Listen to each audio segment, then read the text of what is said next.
jerseys here at the Obadiah Harris Athletic Complex. I'm right there with you. Give me the Cavaliers and a big one over Bird. Going to be a big-time matchup. Rod Woodward versus T.J. Carper across from each other on the sideline. Big difference in tenures, but however, they will Thank face you off for here listening tonight. to That's all for our Football action Friday this Nights evening. on We will wrap Total things Media up. Thank you Radio. so much for Football joining Friday us. Nights Be presented sure to by look the out for us Rocky next Outdoor Friday, Gear as well as all the Store and games is taking brought place to you this evening. by... This has been... Hi, I'm Kurt Klein, and my family and I would like to welcome you to Century Farm Market in Albany. Built on our family's Century Farm, we're proud to share generations of knowledge, trusted advice for your animals, locally sourced food for your family, and the kind of service that treats neighbors like family. We look forward to welcoming you soon. Find Century Farm Market on Facebook. Love and family at Century Farm Market.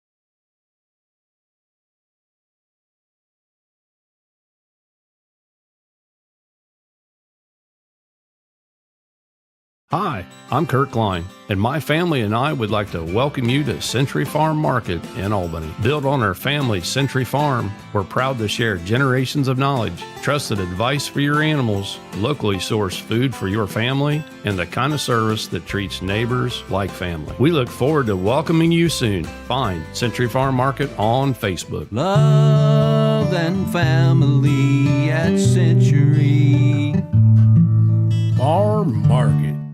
Out here, every step tells a story. A farmer at sunrise, a worker on the night shift, a hunter deep in the woods. Those steps have been taken in our boots.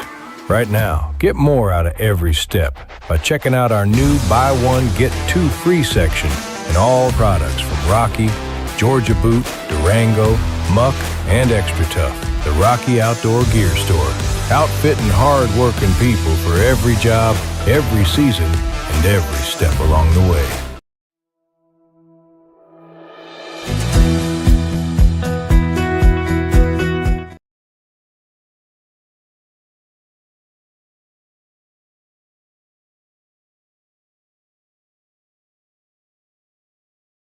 You just heard him. I'm Daniel Barnard, joined alongside Tad Steinbring. Tad, we are excited for this matchup tonight. Our first chance to see the Spartans, our first chance to see the new look Lancers here in 2026. Both teams that are trying to turn that corner.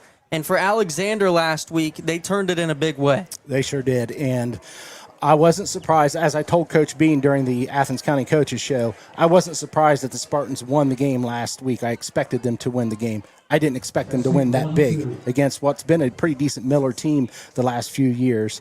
And so, again, both of these coaches are now in their second year. They've had an opportunity now to really set their culture over the summer, get their kids kind of in the right mind frame of where they want them at as a Lancer or as a Spartan. And so it's going to be really interesting seeing just how much they've progressed in that one summer that they've had, full summer as a head coach, to be able to come out here and work with these young men. I expect the Spartans to come out here firing tonight. Their first home game of the season.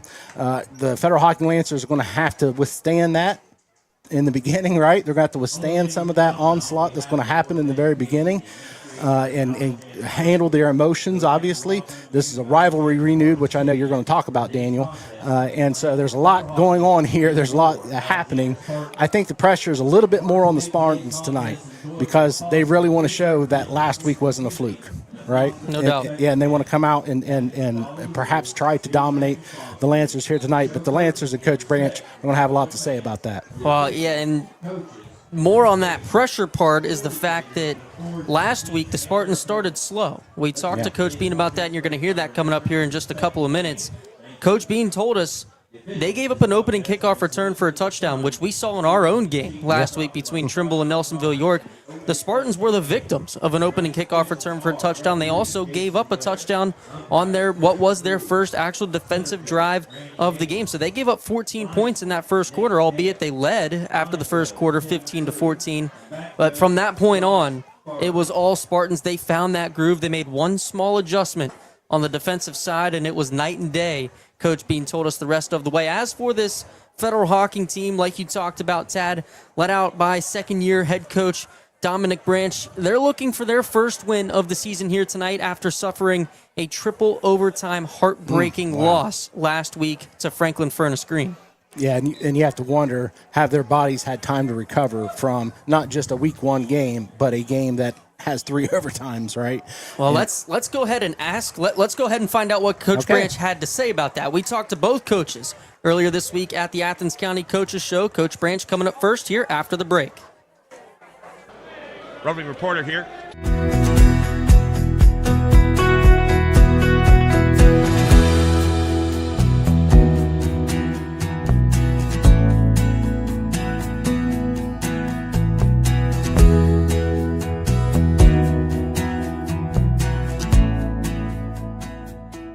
Winter will be here before you know it. Now's the perfect time to make sure your furnace is ready before the cold air arrives. Trust Air Claws Heating and Cooling for dependable maintenance, repairs, and new installations. They're locally owned.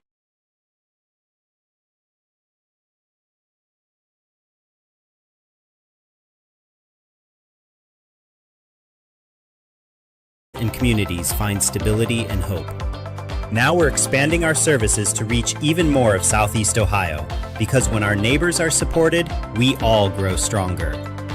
Learn more at isbh.org. When you make the right decision, it feels good, like a quarterback throwing to the open receiver or the point guard making the perfect pass. It feels good to make the right insurance decision, too. That's why State Farm agent Shauna Stump is here at Athens to help you select the right protection at the right price.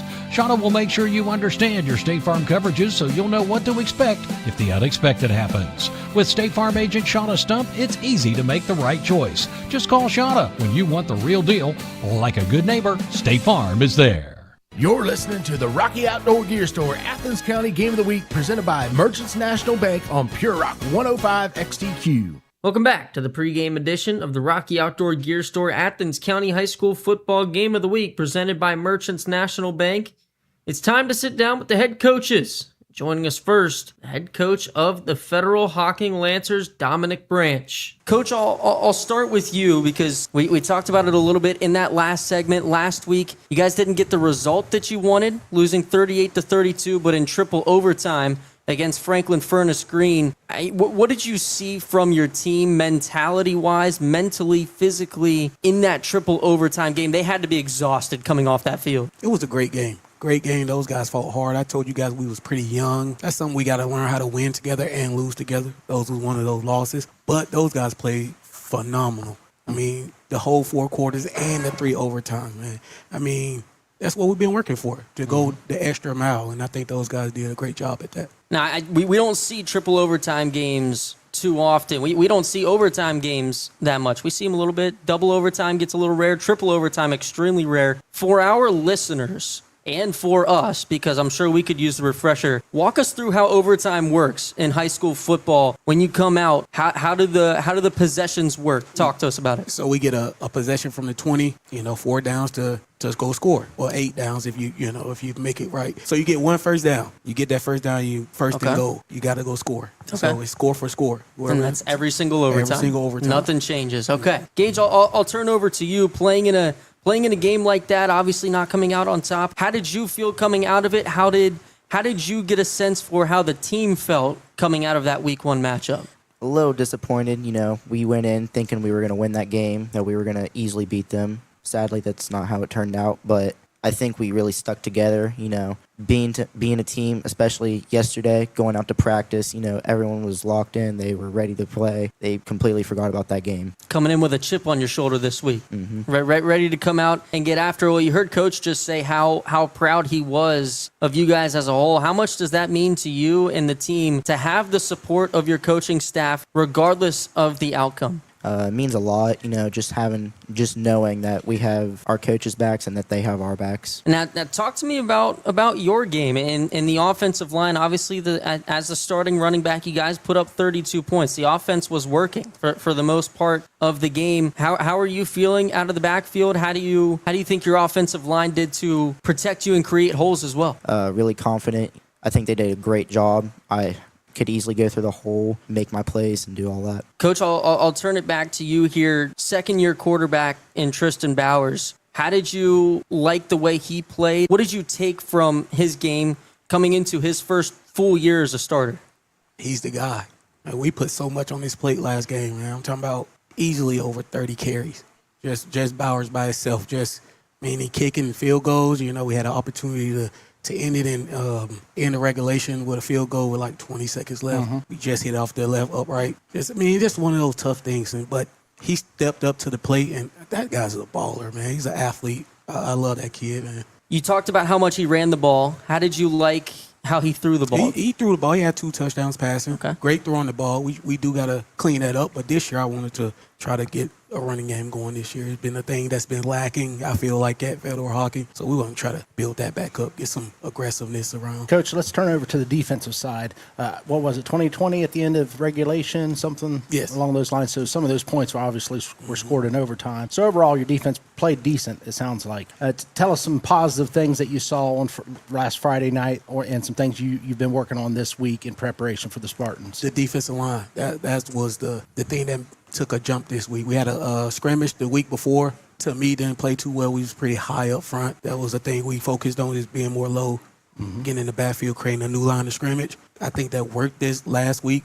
Jason Harness played a phenomenal job. Senior defensive tackle and offensive guard, great job. He fired off the ball every single play. We got a freshman, Jackson Barnhouse, another defensive tackle. Those guys are ballers. So obviously you went through a triple overtime game, first game of the season. That's just excruciating for any players out there, especially at a Division VII school where basically every athlete's going to be on the field at some point, right? Yes, sir. And most are going to be on the field the entire game. Were you able to walk away healthy? We were able to walk away healthy. Like Gage said, those guys were just hurt. And I took that as a positive because they love it. It means something to them, I feel like in the past that, we kind of let losses not affect us as much. This one here hurt the guys. So I feel like they wanted to, this week, get in the lab, work hard, and be ready for not want to feel like that again. Day by day and brick by brick. Now, Gage, Tad asked Coach how he thought the defense looked. From your perspective, because obviously you get snaps at running back, you get snaps at linebacker. How do you think the defense looked? It was really great, especially on the communication side. Like last week before, when we had that scrimmage, there was no communication. It seemed like we were dead all around. Going into green, everyone was hype. There was always communication. We really came out and played hard. What do you guys think after that week 1 game? As you talked about how the communication got better, what do you think that you guys as a team can work on to improve as you go into week 2 this week against Alexander and down the line? Where do you think you guys can get better? Really just noticing the ball more, watching the line and all that, watching the wide receivers, the running back, the quarterback guys, just focusing more on the little things. We're going to head to a break, and on the other side, when we come back, we're going to be joined by the head coach. Proudly serving all of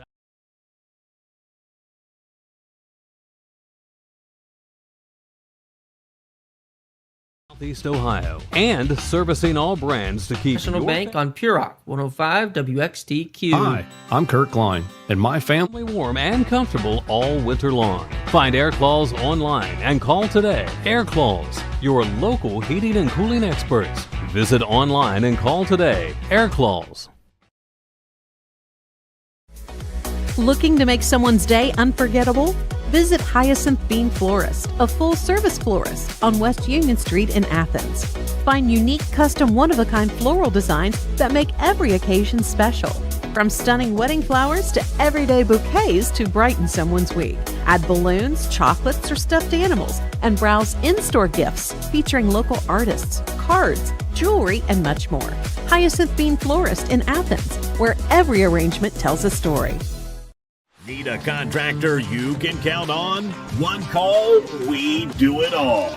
At J&K Contracting in Albany, Ohio, we bring 30 years of experience to every job. Licensed and insured, we handle it all. Complete home builds, room additions, deck designs, concrete work, roofing, window siding, and excavating services. Call J&K Contracting today at 740-698-3521 and let's get to work. At Merchants National Bank of Athens, they're not just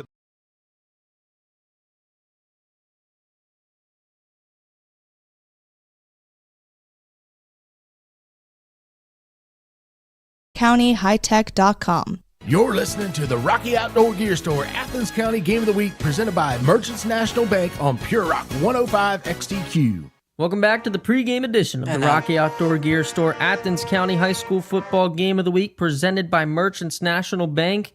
We are now sitting down with the head coach of the Alexander Spartans, Corey Bean, joining us on the pregame edition here this evening. Coach, it's good to have you with us for the first time this year. You guys had a dominating victory last week against Miller, 47-14 the final. We asked Coach Branch how he saw his guys after that game, how he viewed that performance. How did you view the performance from your Spartans last week? Well, I appreciate you guys having me again. It's always a pleasure to be back here with you.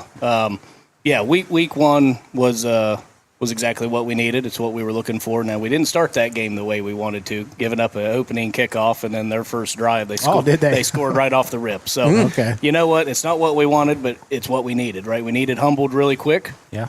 Coming in at an all-time high confidence, which is what we want. But, hey, show me you can get hit in the mouth. Bend, don't break. And we made a couple of adjustments, and we shut it down the rest of the night. But, man, our guys were on cloud nine, and for good reason. So we dominated the line of scrimmage, and we all know every game is won lost in the trenches. That's where my heartbeat is, right? That O-line, you guys know that well from what we're doing. Yep. Lost some key guys up front.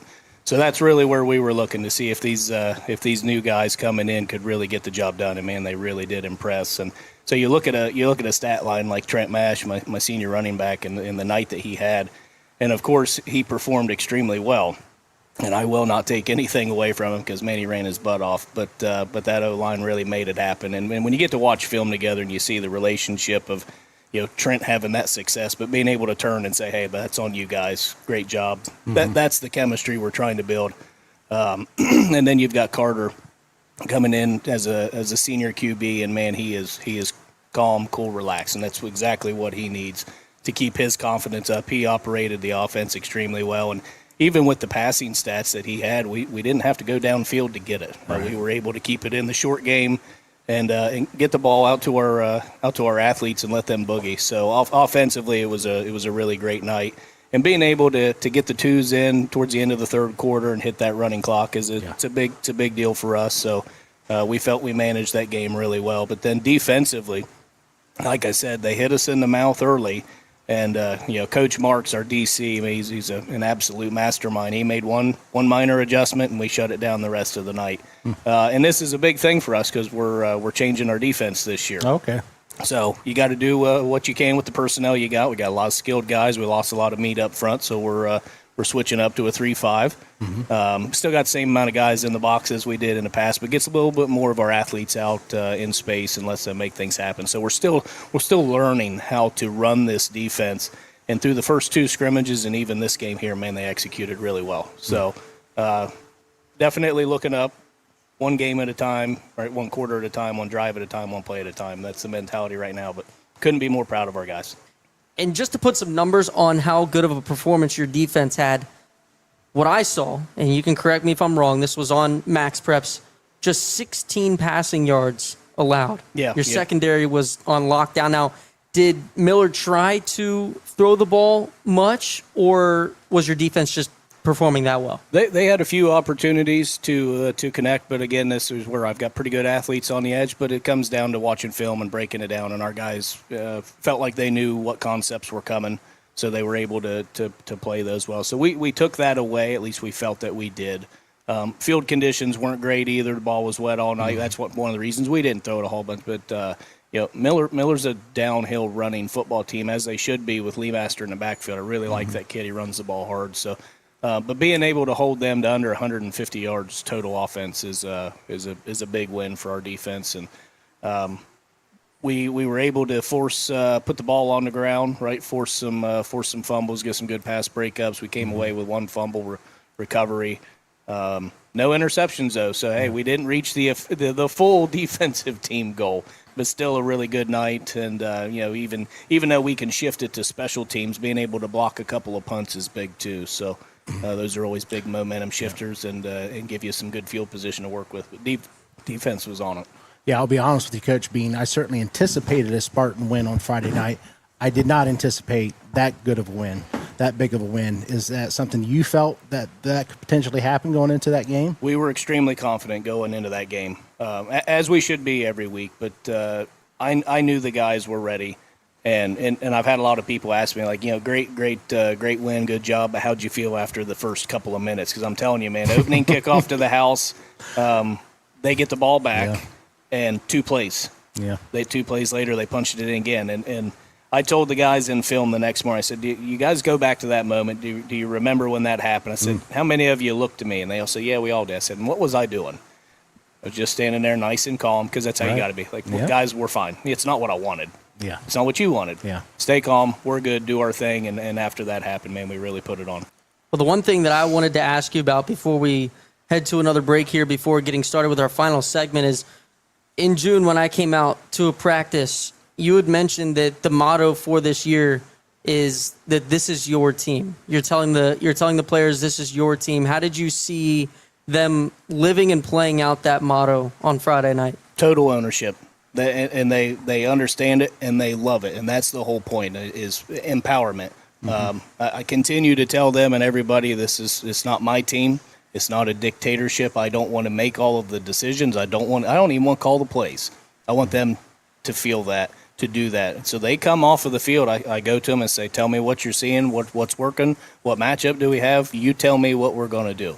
And I'll give you this example. When we had our Rock Hill Jamboree game, I let our defensive captain call the defense the entire night. Oh, wow. We did not call anything from the sideline. It's like, read the play. Again, this goes back to film and scouting and being prepared of, what they like to run out of certain formations, understand your down and distance, time, everything. And this kid can do it. Trent Mash is my defensive captain. He's also the guy running the football. He's earned that right. So this is a great opportunity for kids to actually see, man, Coach Bean actually means it. I'm turning that over to them. I'm not only trying to make them good football players, I'm trying to make them leaders, make them accountable, take ownership, be proud of what they're doing. And the guys are loving it. But the same thing with offense. Carter, call the play. Yeah. Full autonomy on him. You see something, audible. That's fine. Take what they give you. I mean, you should be doing that in every sport. Think of basketball. Right? I'm not a huge fan of set plays. Take what the defense gives you. Right? I want to try to get that freedom, and it allows your team to relax. That was the head coach of the Alexander Spartans, Corey Bean, ahead of tonight's Week 2 matchup between the Federal Hocking Lancers and his Alexander Spartans.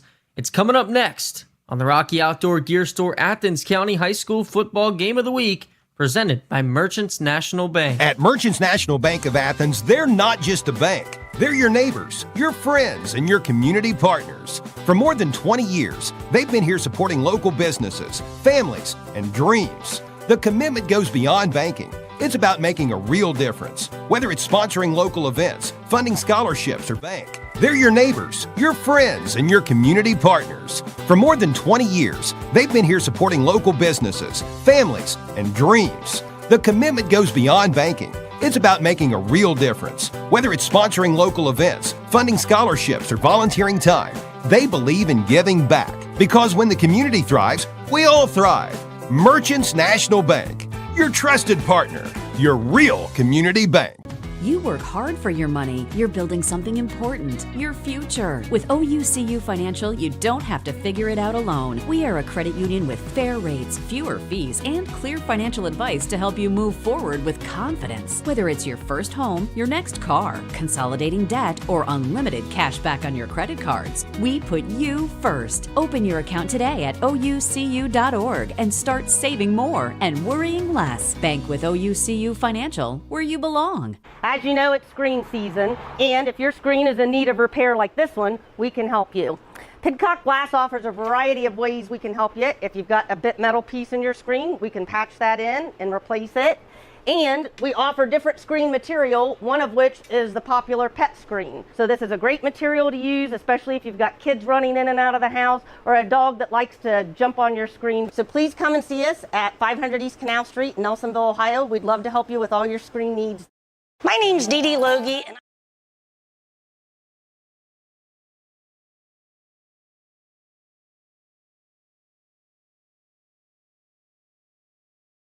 7. You're listening to the Rocky Outdoor Gear Store Athens County Game of the Week presented by Merchants National Bank on Pure Rock 105 XTQ. And welcome back. Pre-game before we get underway this evening between the Federal Hocking Lancers and the Alexander Spartans. Once again, Daniel Barnard alongside Tad Steinbrink. Tad, we had the coin toss while we were away talking with our coaches. Alexander will receive the football to get the evening started, so we will see Carter Jewell and the Spartans offense to kick us off. Yeah, and I expect Coach Bean to come out here and really establish what he likes to do, and that is run the football, right? And certainly Trenton Mash had a tremendous game last week, and I anticipate a lot of Trenton Mash tonight as well. Absolutely. We can go through the starters on that Spartans offense for you. Up on the offensive line, Justin Adams, Bo Craig, Noah Graves, Max Leppert, and Boone Meek are your starting five on the line that are protecting the QB1, Carter Jewell, and his running back, Trenton Mash. As far as the wide receivers go, Carter Abfall, Liam Roberts, Colt Newton, and Donnie Howson. Last week, Tad, Carter Jewell, despite the field up at Miller being a little soggy, a little damp, the ball was wet for most of the game, he still threw for a stat line, 6 for 8 through the air, 111 yards and a touchdown, 75% completion rate with a wet football. Pretty impressive from the senior quarterback. And you come into tonight, sunny skies. This field should be dry. Oh, yeah. It's favorable conditions for a quarterback here this evening. And on the other side of things, the Spartans defense, how they line up on the line. Defensive end, Keegan Bolin. At the defensive tackle position, Jason Harness and Jackson Barnhouse, who are two guys that Coach Branch talked to us about earlier this week at the coaches show, saying they impressed last week on that line, Harness and Barnhouse. And then the other defensive end, Elijah Scott. At the linebacker positions, Jax Joy, Gage Seeley, who's also the starting running back. You just heard us talk to him as well. And Amir Stokes, that third linebacker. And then in the secondary, Chase Rudder and Braden Hill, the cornerbacks. And the free safety is also the quarterback, Tristan Bowers. Strong safety, Adler Beha. That is your lineup for the Lancers on defense. Once again, we'll see the Spartans on offense to get us started And for the Lancers, this opening series, it's really important that if the Spartans are able to drive and score, they earn it, okay? Just do not give up a big play early on in the series. Make the Spartans have to earn their way down the field every series, and that's how you keep yourself in the game. That's how you keep that clock, under your belt, under your control. And so we'll see what happens here with after the opening kickoff. I'll tell you what, though, Tad, I'm sure that some of our listeners could hear it in the background. Obviously, there's going to be a lot of crowd noise tonight. We're right up close. Top of it, Right up close. You can hear it. But I just looked down at that Alexander sideline, and in that huddle, Coach Bean getting his troops fired up. I mean, that was the most animate that I have heard a coach up close. He is fired up for his guys, fired up to get back in front of this home crowd for the first time in 2026. He's got just as much pressure as the players do here tonight in front of that home crowd for the first time tonight. He wants to impress. He knows his team has what it takes. Now they just got to go out in front of that home crowd and put it on film. Yeah. I don't know the most recent history, but I know it's probably been a few years since the Alexander Spartans have started a season 2-0. All right, and so this is an opportunity for them to really establish themselves early in the season. They'll have a tough Crooksville team coming in next week. And so, again, this is one of those games that Coach Bean probably feels like they need to get. They need to get this win. So the pressure is on the Spartan sideline tonight. And so for Coach Branch and the Federal Hocking Lancers, they're just going to continue to do what they've been doing, and that is continue to work on the things they need to do fundamentally to continue to build this program and try to keep themselves in the game early on tonight. To answer your question, it has been 7 years since the Spartans have started 2-0. Last year, they lost week 1 to Miller, but then they won their next 2. So they were 2-1 last year, but it has been since 2019 since the Alexander Spartans have started 2-0. And a little more history for you as far as this matchup goes here this evening. You talked about it a little bit in our first segment. This will be the first matchup between these two teams since 2018, so absolutely a rivalry renewed here in Albany between the Federal Hocking Lancers and the Alexander Spartans. The Spartans are out on the field, and back deep to return, it'll be Trenton Mash as well as Isaac McCune. Those are the two that are standing way far back. Obviously, they've got lines of them down the field depending on how far FedHawk can kick this football. It should be Tristan Bowers doing the kicking duties. FedHawk in their white tops and maroon pants, white helmets. Alexander in the all black. They look good coming out here tonight. Black helmet, black top, black bottoms. We are ready for football here. Week 2 action of the Rocky Outdoor Gear Store Athens County High School Football Game of the Week, presented by Merchants National Bank. It's right here at Alexander High School. Tristan Bowers gets the ball teed up at the 40. He'll be kicking towards the high school. This is just awesome to see this rivalry renewed as well. No doubt about that. He takes a long wind-up. He's standing all the way back at the 30 before beginning his wind-up to get to the football. Just waiting on the whistles. Tristan Bowers is ready. They haven't set the clock yet. They're waiting on the clock operator to get the correct time on the clock. That would be important. Yeah. Well, this is the first home game for the clock operator, too. So. It sure is. It sure is. We're still working out all the kinks. Yeah, that's right, buddy. The clock does now read 12 minutes. Whistles have blown, and we are ready for football. Tristan Bowers runs up, and we are underway. A strong kick, end over end, will be returned. Trent Mash muffs the kick, picks it up at the 14. Now he starts his return up across the 25. Still on his feet. He's outside the numbers. He's at the 40, and he's taken down by Tristan Bowers just shy of midfield. A strong return for Trenton Mash. He got it done on the ground with the ball in his hands last week, and now he sets up his Spartans in good field position. We'll see Carter Jewell in the offense for the first time tonight. Yeah, just a couple Lancers got out of their lanes there with the bobble. It let Trenton kind of see what was coming here for a little while, but he was able to eventually get moving upfield and picked up a nice gain here on the first to set up their first drive of the game. First down and 10, the ball spotted at the 49-yard line in Alexander territory, just 1 yard shy of midfield. Jewell takes the snap. He's going to give to Mash on the first play of the game. He is hit right at the line of scrimmage and taken down there. A nice play by this Lancers defense. Getting it started here tonight, that's Jackson Barnhouse in on the tackle. I heard Coach Bean, like I said just a couple of minutes ago, talk a lot about Barnhouse as well as Jason Harness, two players that really stepped up in his eyes last week. And it's Barnhouse getting the opening play tackle. Second down and 10 from the 49. Clock ticks under 11:15 to go. Jewell stands in the shotgun. He's got Mash behind him. 3 to his left. Takes the snap, pitches it to Mash on the left side.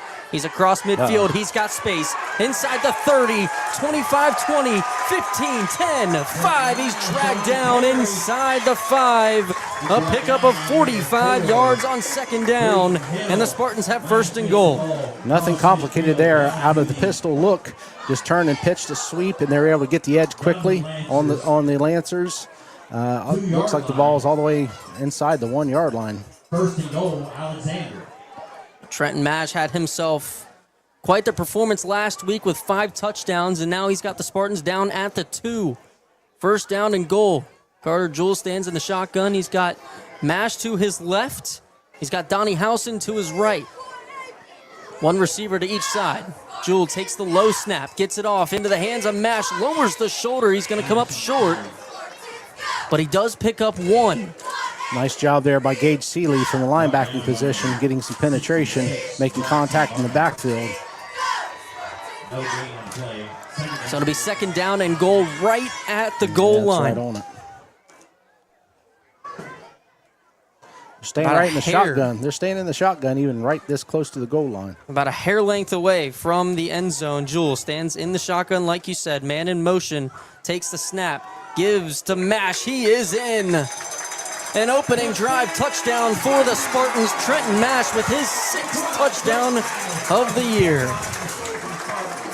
It was all Trenton Mash on that drive. Yeah, and we anticipated that. Why wouldn't you, after the week he had last week, come out here and reestablish that running game early on? And so the Lancers were unable to do what I kind of mentioned just a little bit ago. They gave up the big play on first down there that set up the Spartans inside the 5, and they were able to finish it off. Now out for the kicking duties, it's Gabe Feltz. The snap is good, the hold is down, and the kick is up and no good. Wide right. He missed it wide to the right. 0 for 1 on extra points. He went 3 for 3 last week. 6-0 Spartans. Here after the opening drive, we'll take a break on Pure Rock 105 WXDQ. On the field, you give it everything you've got. At Wendy's on Richland Avenue, they do the same, serving up fresh food and going the extra mile for their community. Because at Wendy's, you're family, and that means showing up for Athens. So before the big game, stop by Wendy's on Richland Avenue and join Wendy's Rewards to earn points and score free food. Wendy's, fresh food, hometown spirit, and a taste of something worth cheering for. You're listening to the Rocky Outdoor Gear Store Athens County Game of the Week, presented by Merchants National Bank on Pure Rock 105 XTQ.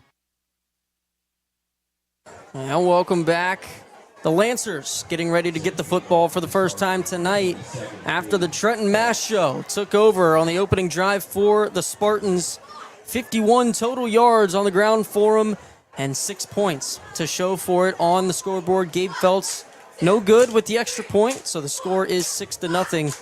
Alexander here 1 minute and 53 seconds in to the ball game here this evening.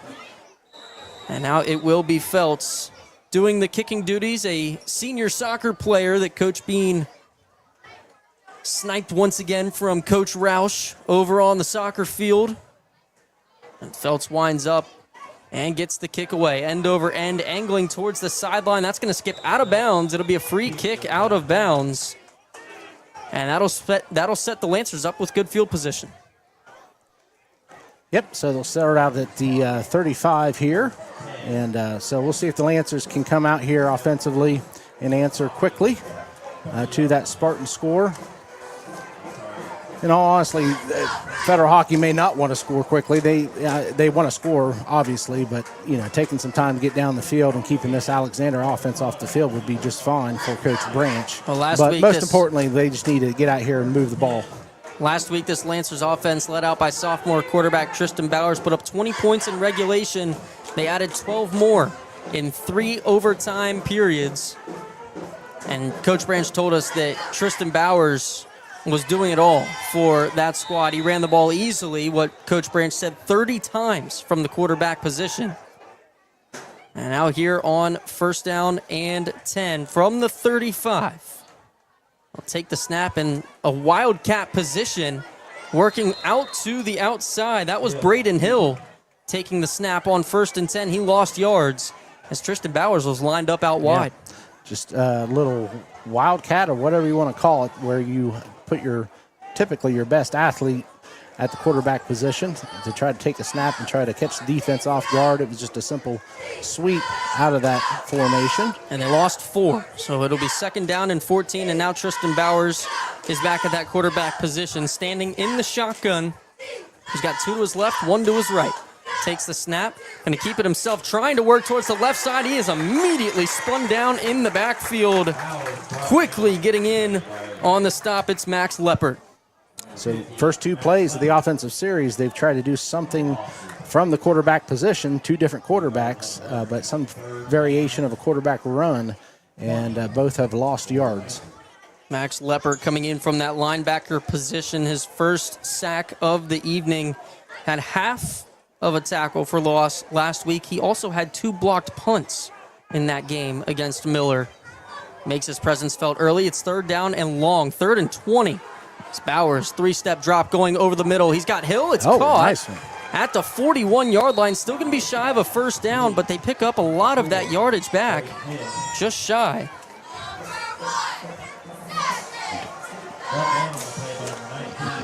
You stole my papers, man. You put it in front of me. Or was up here trying to figure out where my papers were, where my rosters were. You took them from me. Back on it. Oh, that's a pickup of 16 yards on third down, and the Lancers are going to keep the offense out there. 4th down and 4 from the 41 in their own territory. A gutsy call here from Coach Branch, and now we got whistles, and a timeout will be called by Coach Branch. Might just want to see how the Spartans are going to set up. Yep. Good timeout probably in that situation. It's an important down, obviously, even though it's very early in the game. But you're 4th down in your own territory. You've already given up 6 points. You want to make sure that if you are going to go for it on this down, that everybody on the offense is all in the same mindset and they understand exactly what it is that Coach Branch is wanting to do here in this situation.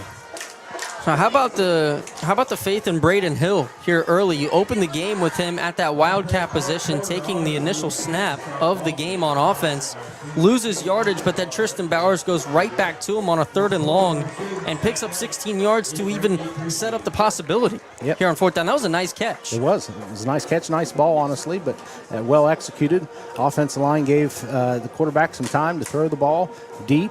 And so this is an interesting situation here early in the game, already on the 4th down in your own territory, and it does look like Coach Branch is going to go for it here. And he's keeping his offense out on the field. Adler Beha and Braden Hill will line up out wide to the left. Chase Rudder on the right side, as well as Elijah Scott. It's Tristan Bowers in the backfield. We have not seen Gage Seeley yet this evening. He does stand right up behind that line. Low snap, 4th down. Bowers over the middle. Pass is caught. Nice pass. Adler Beha spin move down to the 45 in Alexander territory. Yeah, that was some zip on that pass from Tristan Bowers. Nice little combination there, too, where the inside receiver ran the post and the outside receiver ran a shallow in. And Bowers did a great job of reading the safeties and finding that soft spot in the zone between the two safeties.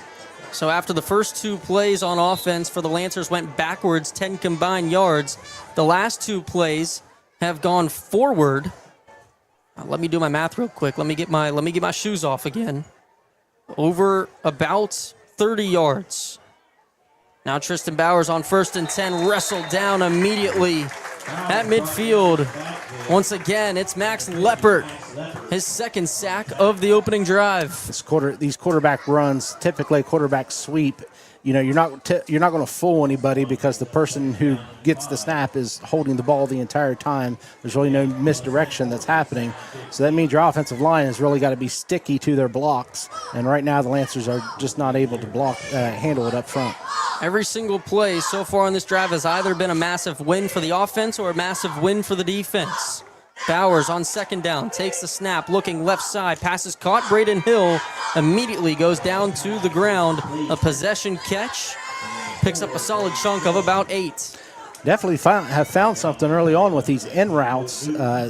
Bowers was looking at the bubble at first and then just gave some time for that slant to come open at the 2nd level. And really, this kid has a strong arm. He's not the biggest kid at all, but he definitely has a strong arm. Bowers came in to replace the injured Brody Rudder last year in week 2. Got almost a full year of starting quarterback duties under his belt. Now here on 3rd down and 7. Immediately taken down in the backfield. That looked like Jax Joy. Yeah, Max Leppert, I believe it was, on the tackle, wasn't it? 50? Yes, Jax Joy was the ball carrier. Oh, okay, I'm sorry. Max Leppert, we should have already mentioned him because he's already had, I think, maybe half a dozen tackles. He's got 2 sacks already on this opening drive. And it remains Jax Joy in the backfield with Tristan Bowers, not Gage Seeley. We have seen Seeley on the field, but not right now. Bowers takes a snap, rolls to his right, looking on the right side over the head of his intended target, Chase Rudder. And that will be a turnover on downs. The Spartans will get the football back. He had him. He was open, just overthrew it slightly. But obviously the Lancers showed that they could throw the ball in that opening series, not so much being able to run the football right now. What's happening in the run game is that the Spartans' defensive line is doing an excellent job of maintaining their gaps and taking on blocks, and that's freeing up those linebackers. It's freeing up people like Max Leopard to be able to, just run to the football, run to the guy running with the brown thing, right? And they're not getting touched in many cases, those linebackers, especially Max Leopard.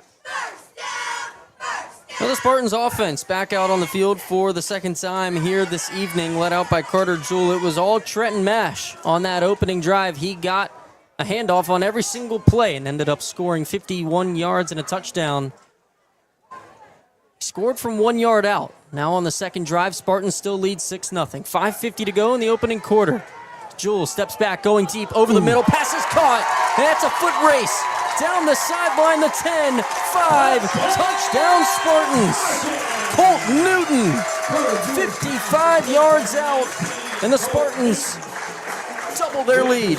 And Tristan Bowers was in coverage there. It looked like he had decent coverage, but he just mistimed his jump. I think he underestimated how deep that ball was thrown, and in the end gave up the touchdown as a result. The first time that the Spartans throw the football all night is a 55-yard touchdown. And now Gabe Feltz out for the point after. He missed the first one wide right. I don't know if a Lancer got a fingertip on it, but it was no good. Now he's back out for his second attempt. The snap, hold, kick is up, and the kick is good. 13-0. Alexander leads. We'll take a break on Pure Rock 105 WXTQ. When you make the right decision, it feels good. Like a quarterback throwing to the open receiver or the point guard making the perfect pass. It feels good to make the right insurance decision, too. That's why State Farm agent Shauna Stump is here at Athens to help you select the right protection at the right price. Shauna will make sure you understand your State Farm coverages so you'll know what to expect if the unexpected happens. With State Farm agent Shauna Stump, it's easy to make the right choice. Just call Shauna when you want the real deal. Like a good neighbor, State Farm is there. You're listening to the Rocky Outdoor Gear Store Athens County Game of the Week, presented by Merchants National Bank on Pure Rock 105 XTQ. 5:40 to go in the opening quarter. Alexander with a commanding 13-0 lead. They've scored touchdowns on both of their first two offensive possessions. Trenton Mash has one, and most recently, Colt Newton with a 55-yard touchdown reception. Tad, Colt last week had 3 receptions for 53 yards, no touchdowns. He's got more yards with 1 catch in his first quarter of action here this evening. A strong pass and catch down the right hash from Carter Jewell to Colt Newton. Gabe Feltz tees it up at the 40 to kick it away to the Lancers. See Tristan Bowers in this offense for the second time tonight. Feltz with the jog up, kicks it away. A spiraled kick that'll bounce down to the 10-yard line. Return there, started across the 20. Braden Hill hit at the 25 and taken down. 15 yards on the return. The Lancers will take over right around that 25-yard line. So for the Lancers, obviously you've given up 2 quick scores to the Spartans. You need to come out here offensively, put together a drive. They were putting together a nice drive there in that first offensive series. Just stalled out there on the Spartans side of the field. But you want to continue to do positive things like that. Clearly, they need to figure things out on defense. Giving up those big plays, you just simply have to avoid that to be able to stay with a team that's probably better than you any given night. But, again, early in the game, Lancers just need to come out here and continue to put together the game plan that Coach Branch put out for them. A 13-0 lead for Alexander as the Lancers get set for their second offensive possession of the evening. Ball spotted at their own 25. And it looks like we had a penalty on that kick return against the Lancers, so they're going to back it up 5 yards. I don't know if we had a delay of game before we got this drive started. So 5-yard penalty on a kick return seems odd. I don't know what penalty that would be. But they'll start at the 20 instead of the 25-yard line with 5:32 on the clock here in the opening quarter. Down 13-0. Feels like an important drive. Pick up a couple of first downs, get some momentum back in your favor. Tristan Bowers takes the snap, rolls to his left, gets around some tackles, and then he is met. Once again, it's Max Leppert. The third time he's gotten in the backfield and taken down Tristan Bowers in this first quarter. Yeah, those linebackers are they're running free, and Bowers is not going to be able to break a tackle more times than not. They're going to have to start to look at something differently offensively, get away from these quarterback runs. Max Leppert, a junior linebacker. 2 blocked punts last week was the big stat category for him. He's already got 3 sacks tonight on Tristan Bowers, who stands in the shotgun on 2nd and long. Fake give going deep down the left sideline for Hill. It is incomplete. Rattles around the fingertips. Good coverage by Colt Newton on the play. It'll bring up 3rd down and 13. Good coverage, good ball too. It could have potentially been caught. It did hit the receiver's hands. I couldn't tell. You maybe could see a little bit better than I could, Daniel, how much the defender was able to get involved. It looked like Colt Newton got a fingertip on it, but like you said, it tipped that ball up into Hill's hands where he could have come down with the football for a big gain. Instead, it's going to be 3rd down and long after the incompletion. Backed up at the 15-yard line. Line to gain is the 30. Bowers takes the wide snap, rolls to his right, pass is caught in the flats, and Adler Beha is hit immediately and taken down on the play.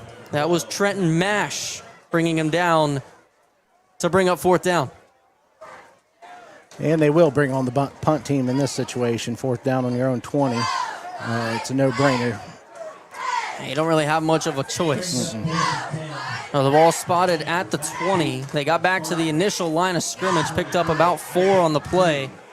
So it's 4th down and 10. The clock winds with about 4 minutes to go here in this opening quarter. Matt King gets on the field late. Another Lancer jogging on at the last minute. That's Waylon Guess. And Bowers gets the punt away. Nice spiraled punt. Backs up the return man across the 50. And now here goes Isaac McCune. He's got space inside the 30, makes a man miss, dragged down at the 20, which was the line of scrimmage. Isaac McCune with a great return of over 30 yards to set the Spartans up in great field position for their 3rd offensive possession.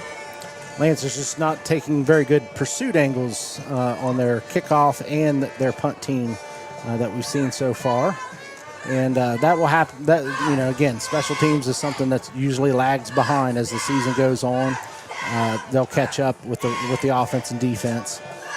Isaac McCune, the backup running back and punt returner on that play of 33 yards, sets the Spartans up in the red zone on 1st and 10 from the 20. Carter Jewell stands in the shotgun. He's got Mash behind him, 3 to the left, 1 to the right. He'll take the snap, pitch out to the left. Here's Mash trying a spin move. He gets inside the 15, still on his feet, turning the legs. He picks up 15 before being taken down. It'll be 1st and goal. I believe that was the same sweep play that they ran to open the game for a big gain, and that one almost went to the end zone there. Quickly back on the ball here, Tad. 1st down and goal from the 5 on the left hash. Colt Newton all alone to the right. Jewell takes the snap, a low one, keeps it himself, and he's going to waltz into the end zone for the touchdown. I'm not sure if that was a quarterback read or not, but if it was definitely the right read. And the Spartans are going to go for 2 here. It's a bad snap to start, and so that kind of slowed things up in the backfield. It did look like Jewell was looking at the backside defensive end, as he would if it was a quarterback read. And so kudos to him if, in fact, it was a read, because he definitely made the right choice for the touchdown. A 3:16 on the clock. Alexander keeps the offense out there, up 19. They want to make it a full 3 touchdowns here. Carter Jewell stands in the shotgun. The ball spotted at the 2. He's got 2 in the backfield with him, 2 out wide to the left. Colt Newton on the line to the right. Whistles blow. And we are going to have a Spartan sub off here.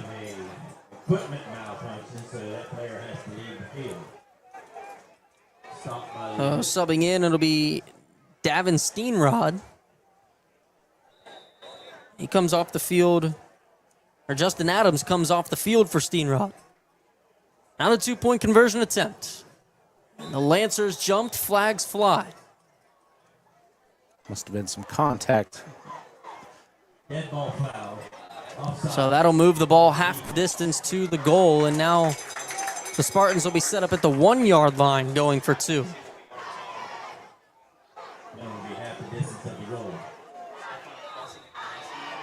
It has been all Spartans so far here in this first quarter. 3:15 to go. Jewell takes the snap, immediate give to Mash, and he just walks right into the end zone for the 2-point conversion. And Alexander leads 21-0 here on our Athens County Game of the Week. We'll go to break on Pure Rock 105 WXTQ. Need a contractor you can count on? One call, we do it all. At J&K Contracting in Albany, Ohio, we bring 30 years of experience to every job. Licensed and insured, we handle it all. Complete home builds, room additions, deck designs, concrete work, roofing, window siding, and excavating services. Call J&K Contracting today at 740-698-3521 and let's get to work. You're listening to the Rocky Outdoor Gear Store Athens County Game of the Week presented by Merchants National Bank on Pure Rock 105 XTQ. 21-0. Alexander out in front. Daniel Barnard alongside Tad Steinbrink here for our Week 2 edition of the Rocky Outdoor Gear Store Athens County Game of the Week presented by Merchants National Bank. Tad Alexander has looked extremely good to start this game. Yeah, I'm not really surprised because I just get a feeling, and you and I talk a lot about Athens County football because that's what we do, and we talked a lot in the offseason, and I kept saying, and I think you were in agreement, that the Spartans could be that one team that gets one of those upper echelon teams in the Ohio division, right? The Buckeyes and the Bulldogs. About that. What a particular catch by on the return. He's up across the 40. Adler Beha. I was trying to get the name out, and I couldn't get it out. Adler Beha with a nice catch reaching his hands up over his head, took it to the right side and got across the 40-yard line. At 3:08 on the clock. The Lancers, if nothing else, will have good field position to start this possession. Just the Spartans right now, they have the seniors in place who have been there. They've taken the punches over the last couple years, right? And so, starting with the quarterback and Jewell and now Mash at the running back position and several of their linemen as well, they have the leadership. They have the upperclassmen in place who have been with Coach Bean now for several years, even when Coach Bean was an assistant. And so they've been able to really buy into the culture that Coach Bean is selling. Bowers on 1st and 10, rolling to his left. Pass over the middle is caught. There's Beha after the solid kick return. He takes it up across the 45-yard line. He's got enough for the first down. He's a little shaken up, too. Hopefully he'll be all right. Just needs a break after that long kickoff return, and then a nice catch right there. I really think this is the Lancers' best opportunity is throwing the football, but you also get in a situation if you're throwing the football every down, you're extending the game, right? You're not controlling the clock in that situation. So you have to execute. You have to make sure you're completing passes if you're going to do that. A first down and 10. Ball spotted at the 43-yard line in Spartans territory. Bowers takes a snap, pitches it out. That's Jax Joy trying to make a cut to the left side. He's wrestled down. Lost about one, and he is shaken up. Took a shot to the collarbone, I believe. And he is feeling it. An injury timeout on the field. He gets to his feet and is going to walk his way towards the huddle. Coach Branch comes out onto the field, wants to check him out. Gage Seeley will trot into the huddle.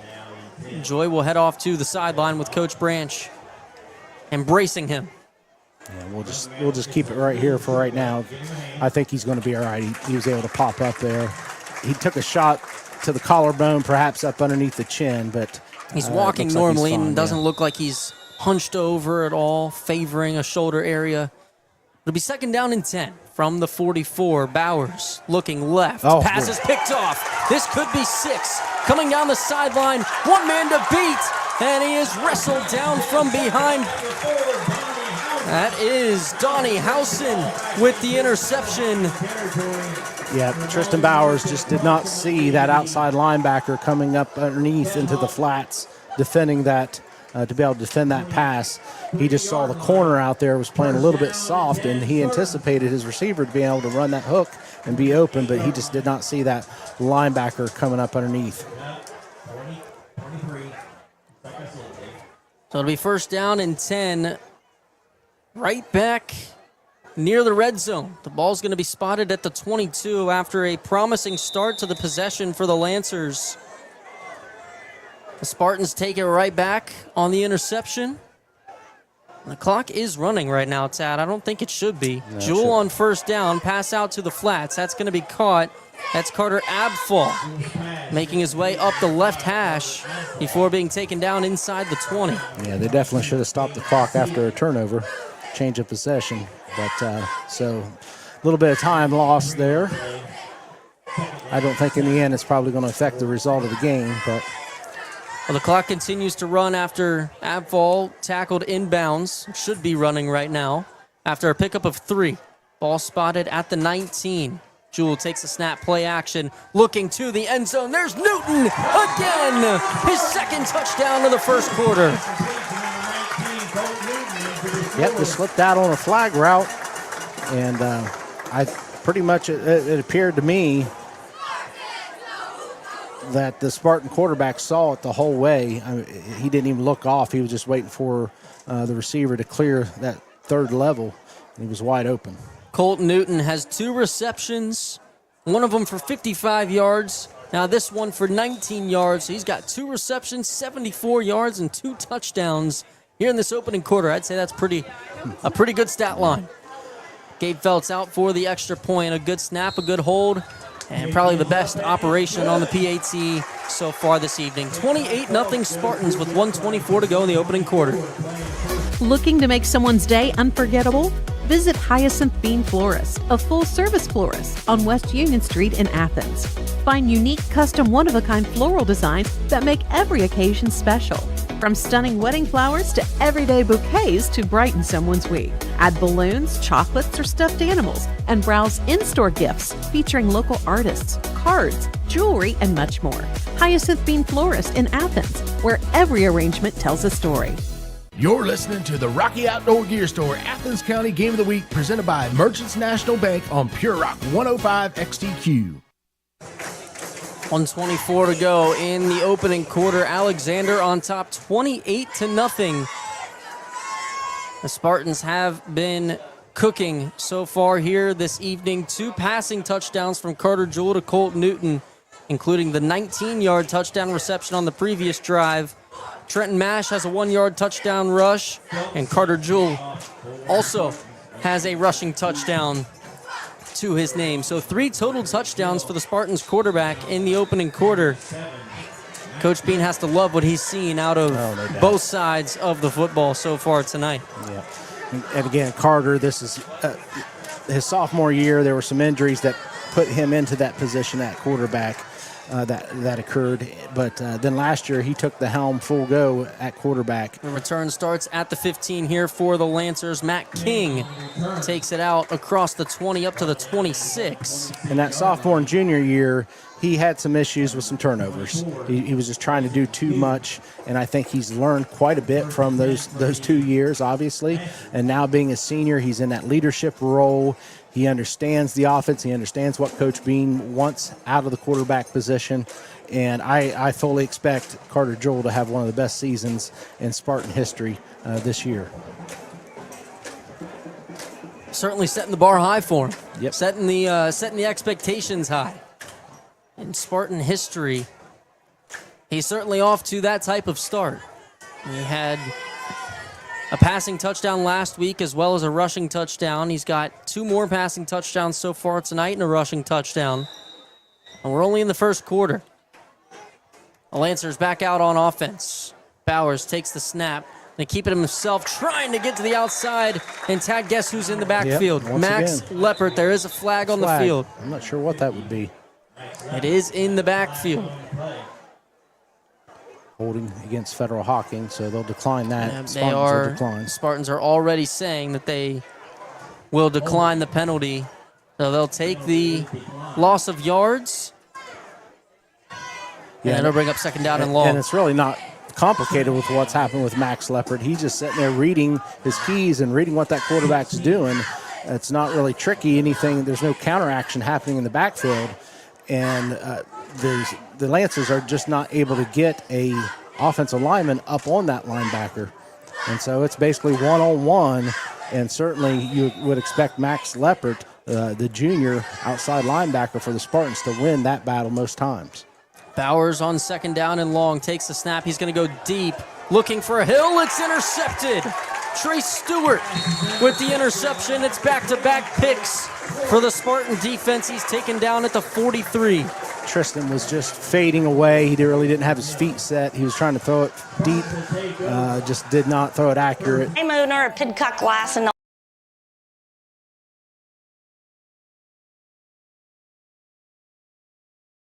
We'll take back over here, still in this first quarter, 46 seconds on the clock. Tristan Bowers certainly has shown flashes at the quarterback position so far tonight. He's got good arm strength, that is for sure. That play right there, he just heaved it up to the heavens and said a prayer with the ball in midair. Came down in the hands of Trey Stewart, his first interception of the evening and the season. Carter Jewell back out there, stands in the shotgun. He's got 2 wide to each side, running back in the backfield. Housen in motion. He takes a snap, play action, going to keep it himself now, working the left side. He's at the 40. Stutter steps inside down to the 37-yard line, a pickup of 6. And the clock will run. That very well may be the last play of this first quarter.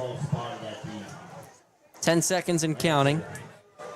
And Tad, I think that is definitely the last play of this first quarter. It will be. The Spartans head over to their sideline. We'll take the break with them. End of the first quarter here from Alexander High School. It is all Spartans after 12 minutes, 28-0. At Donato's Pizza on East State Street in Athens, it's always been about serving great pizza and serving the community. Fuel up for game day with pizza bundles starting at just $16.99. Check out the $5 Pizza Pals and join Donato's Rewards to earn points, score perks, and more.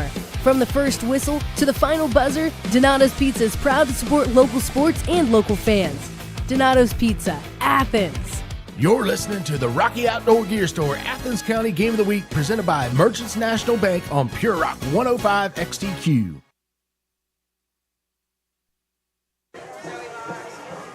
Start of the second quarter here from Alexander. Teams will flip fields. The Spartans lead 28-0 with the football in their hands.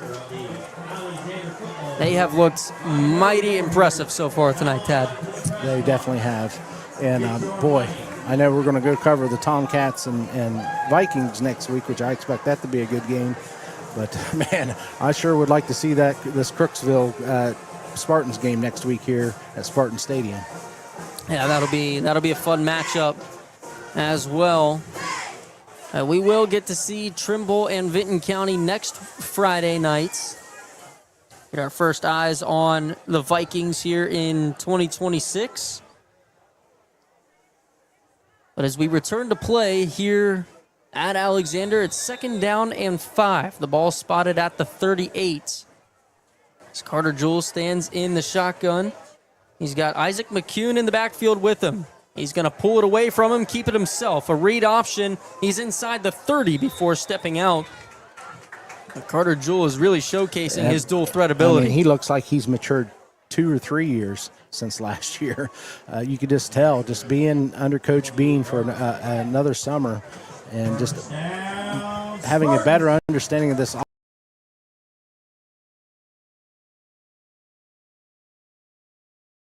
off.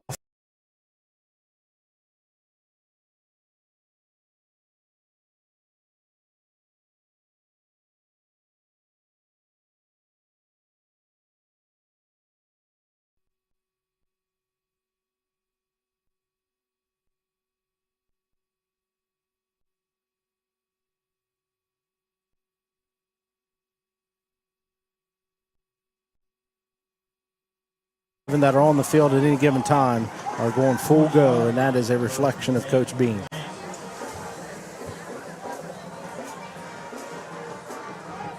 Well, 8 seconds tick. 8 seconds tick off the clock on that kickoff return. 10:53 to go in the first half. The Lancers back out on offense. And at this point in the game, you're just looking to put some good film out there that you can go back and build upon going into future weeks. It is Tristan Bowers out at the quarterback position. He appears good to go. He's got 2 receivers wide to each side. Gage Seeley in the backfield with him. Man in motion takes a snap. Fake give, looking left, staring down his receiver. It's almost intercepted. He threw it right at 2 Spartans who were fighting for the football. It was Colt Newton and Trenton Mash that were both going for the interception at the same time. Yeah, it was one receiver route, and that receiver was double teamed. That's one of those situations where, and again, he's a young kid. He's just a sophomore. He was kind of thrown into the midst of everything last year because of injury at quarterback. He'll learn. He'll learn just like Carter Joel did. His sophomore and junior year. He'll learn that that's a situation where you just throw the ball as far as you can away from the defenders and live to play another down. 2nd down and 10. Bowers, quick pass to the flats, immediately hits after the reception. Adler Beha is taken down behind the line of scrimmage. It'll be 3rd down and long.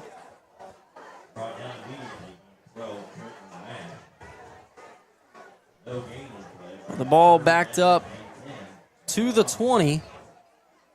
They got it right back to the line of scrimmage. It'll be 3rd down and 10. Clock ticking under 10 and a half minutes to go.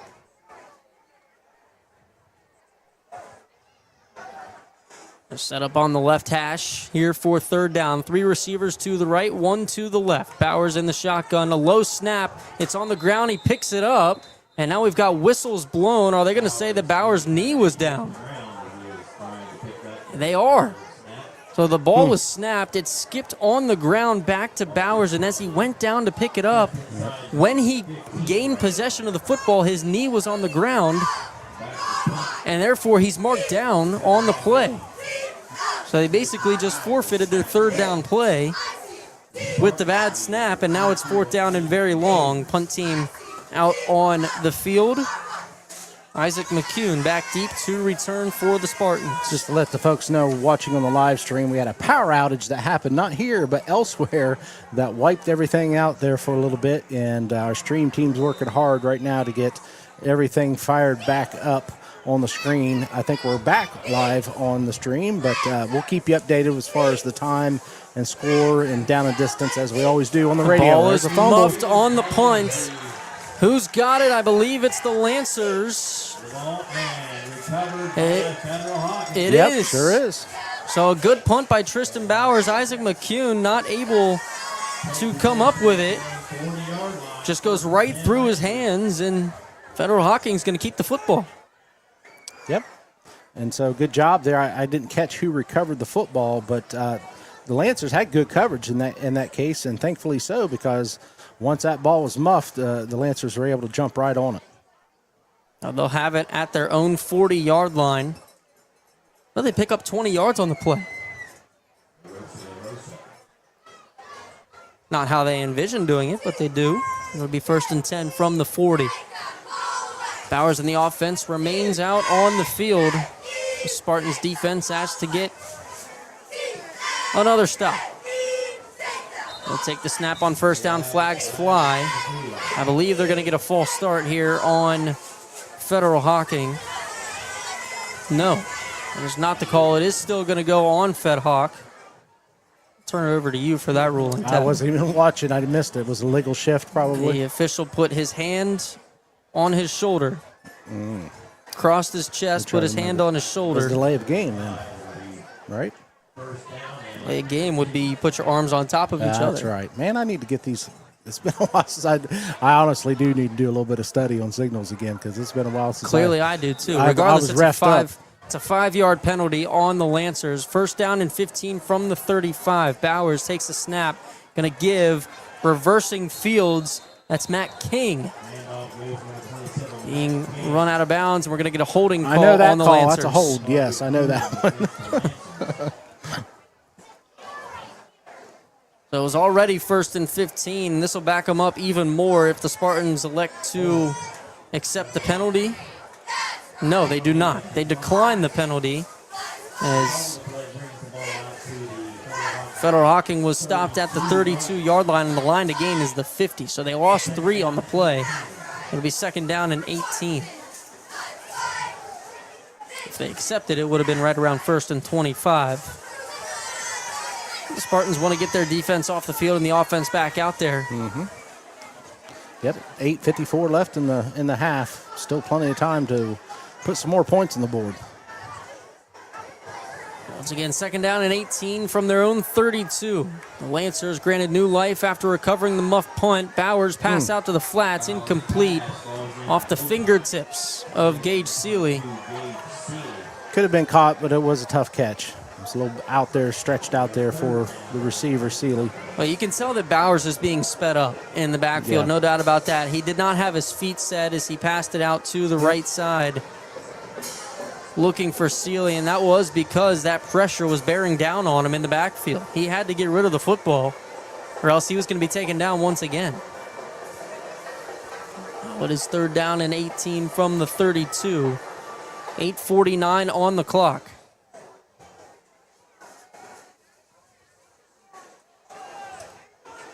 Bauer stands in the shotgun, 2 to each side. Takes the snap, going to keep it himself. Trying to work to the right side. Now gets back to the middle, picks up 2 before being taken down. And it'll be 4th down and 16. Clock runs 8.5 to go. I'm not sure if that was a design quarterback draw or Tristan just saw the defender coming off the edge pretty hot, and he decided to tuck it and try to get as many yards as he could. Well, the Spartans send Isaac McCune back out there to do the punt returning after. And I like that. I like that for Coach Bean. He couldn't bring it in the last time. That's okay. He's the one that you put back there for a reason to start, and that's just a learning moment for him, muffing that last punt. And so just get him back out there, get his confidence back, and he'll be fine. It looked like he tried to start running with it before he actually returned, or before he actually received it. And before there's the delay of game. Before this 4th down, the Lancers ran out of time on the play clock. They'll get a delay of game, so that'll back them up 5 more yards. It'll be 4th down and 23. McCune stands back at his own 38. The ball spotted at the Federal Hocking 28. Bowers takes the snap, gets the punt away. A spiral punt. McCune started to run up towards it, elects to let it bounce. It's a good punt from Bowers, rolls down inside the 30, and it'll be down at the 28-yard line in Spartans territory. That's where Alexander will take over when we return on Pure Rock 105 WXDQ.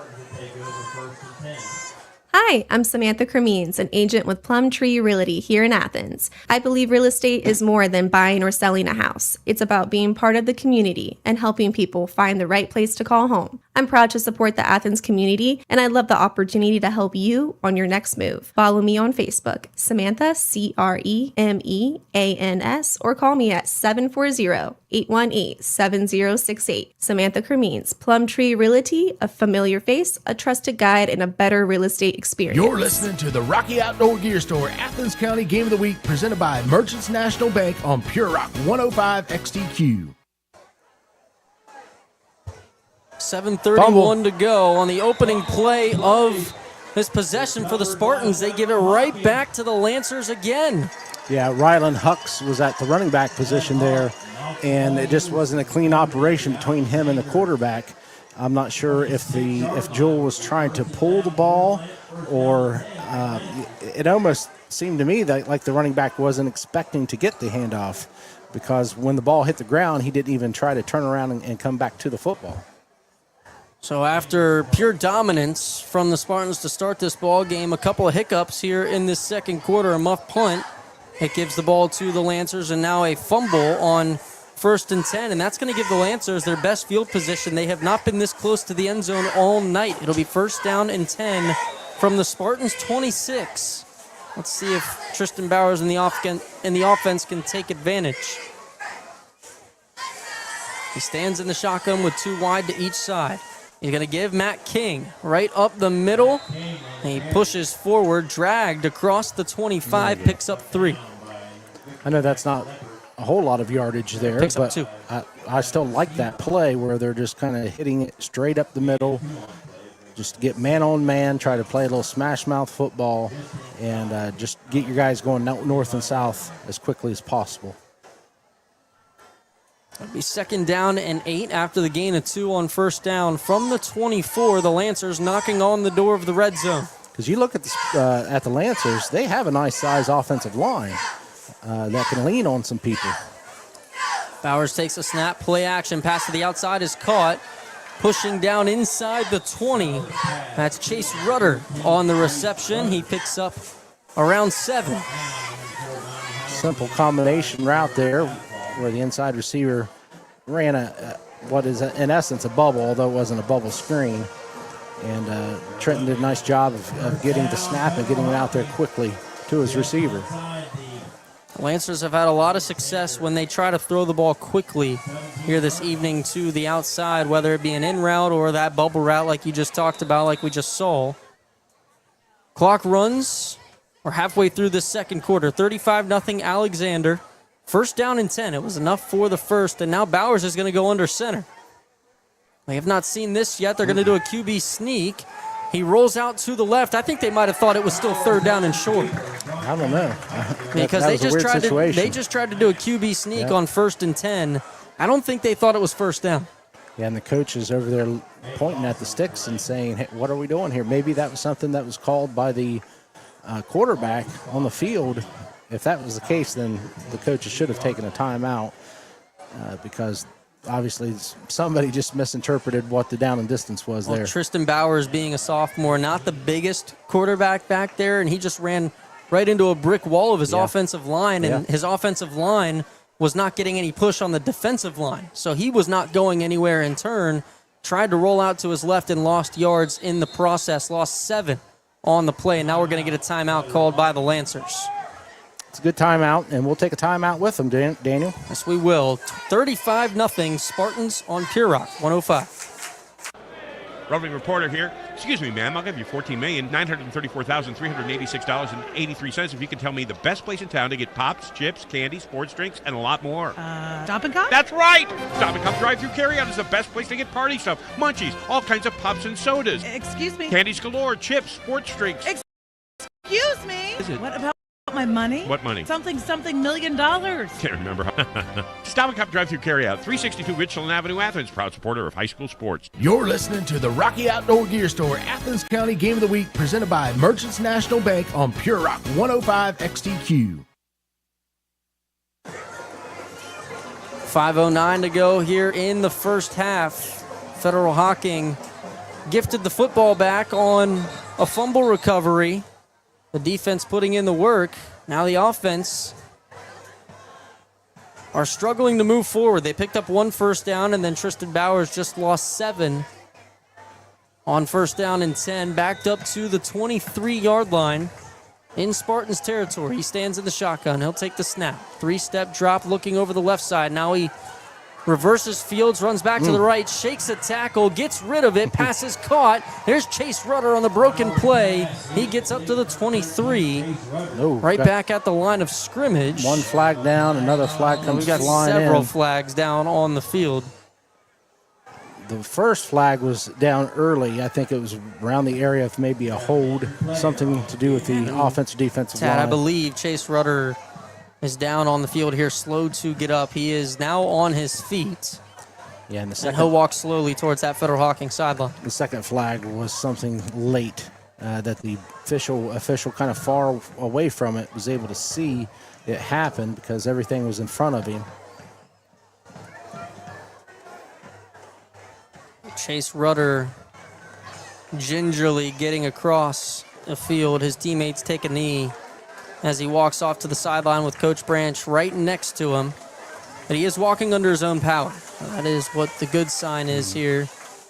Yeah, I think whatever that flag was that came in late was a late hit on that young man that's walking off the field now. And after that play, after the chaos of that play, Bowers was rolling around. He shook a tackle, got out of a hit from Justin Adams.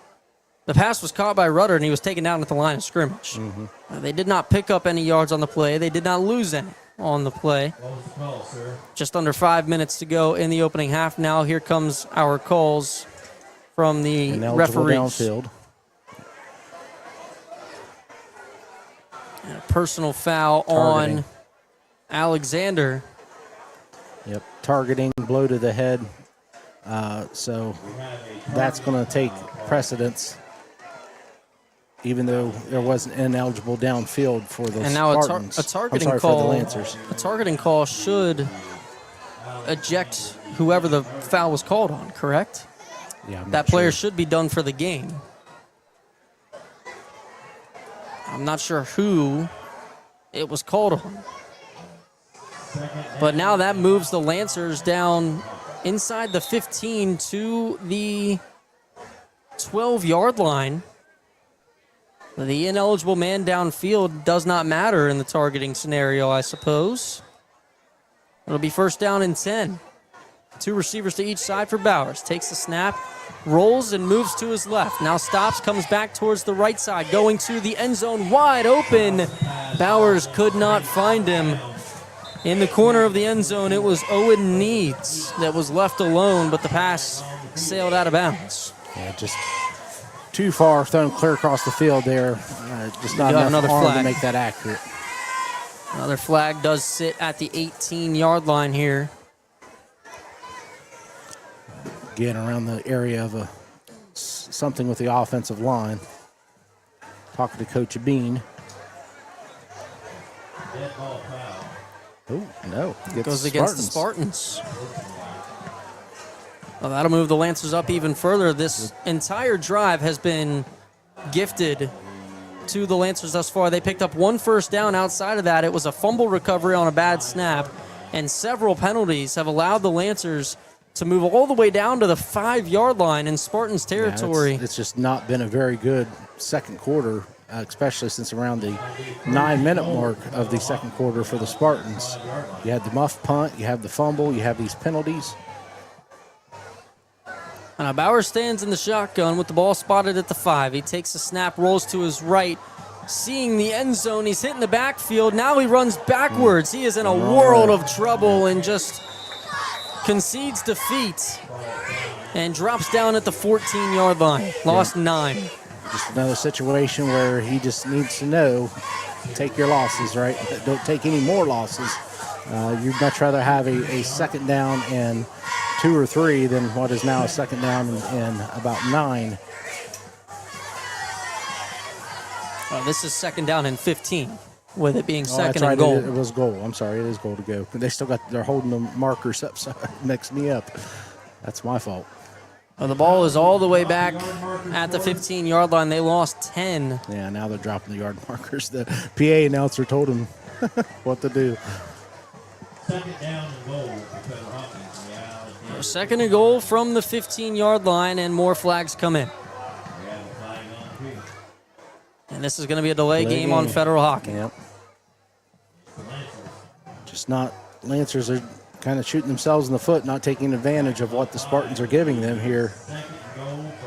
This has just been a mess of a possession on both sides of the football. Flags coming in from every direction, seemingly every play. Yeah, suddenly turned into looking like the first week of football rather than the second week. And now second down and goal from the 20. Bowers, quick pass out to the flats that is caught. Braden Hill inside the 15, working his way down towards the 11.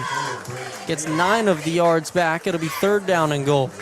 So after all that mess, you have a 3rd down and goal, as you said, Daniel, about what was going to be on, looks like the 11-yard line.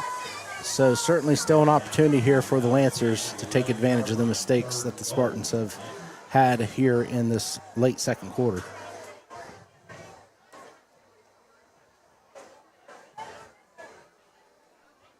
Well, the ball spotted at the 11, 3rd and goal, 2:50 and counting to go here in the opening half. The Lancers looking to get some points on the board. They're knocking on the doorstep. Bowers takes the snap, 3-step drop, looking left, going to the end zone. That pass what an adjustment. is caught. Was he in bounds? He was. I believe so, yes. What a Touchdown catch. Lancers, Adler Bayah. What a ball, what a catch. The defender was right there. I mean, that took a perfect pass and a perfect adjustment by the receiver, and somehow he was able to keep at least one toe in. And nice job there by the Lancers executing. It was a little bit ugly, but they eventually did take advantage of the Spartans' mistakes. With 2.5 minutes to go here in the opening half, Federal Hocking is on the scoreboard for the first time tonight with an 11-yard passing touchdown from Tristan Bowers to Adler Bayah. And now Bowers is out for the extra point duties. Chase Rudder will be his holder, which is good to see Rudder back on the field.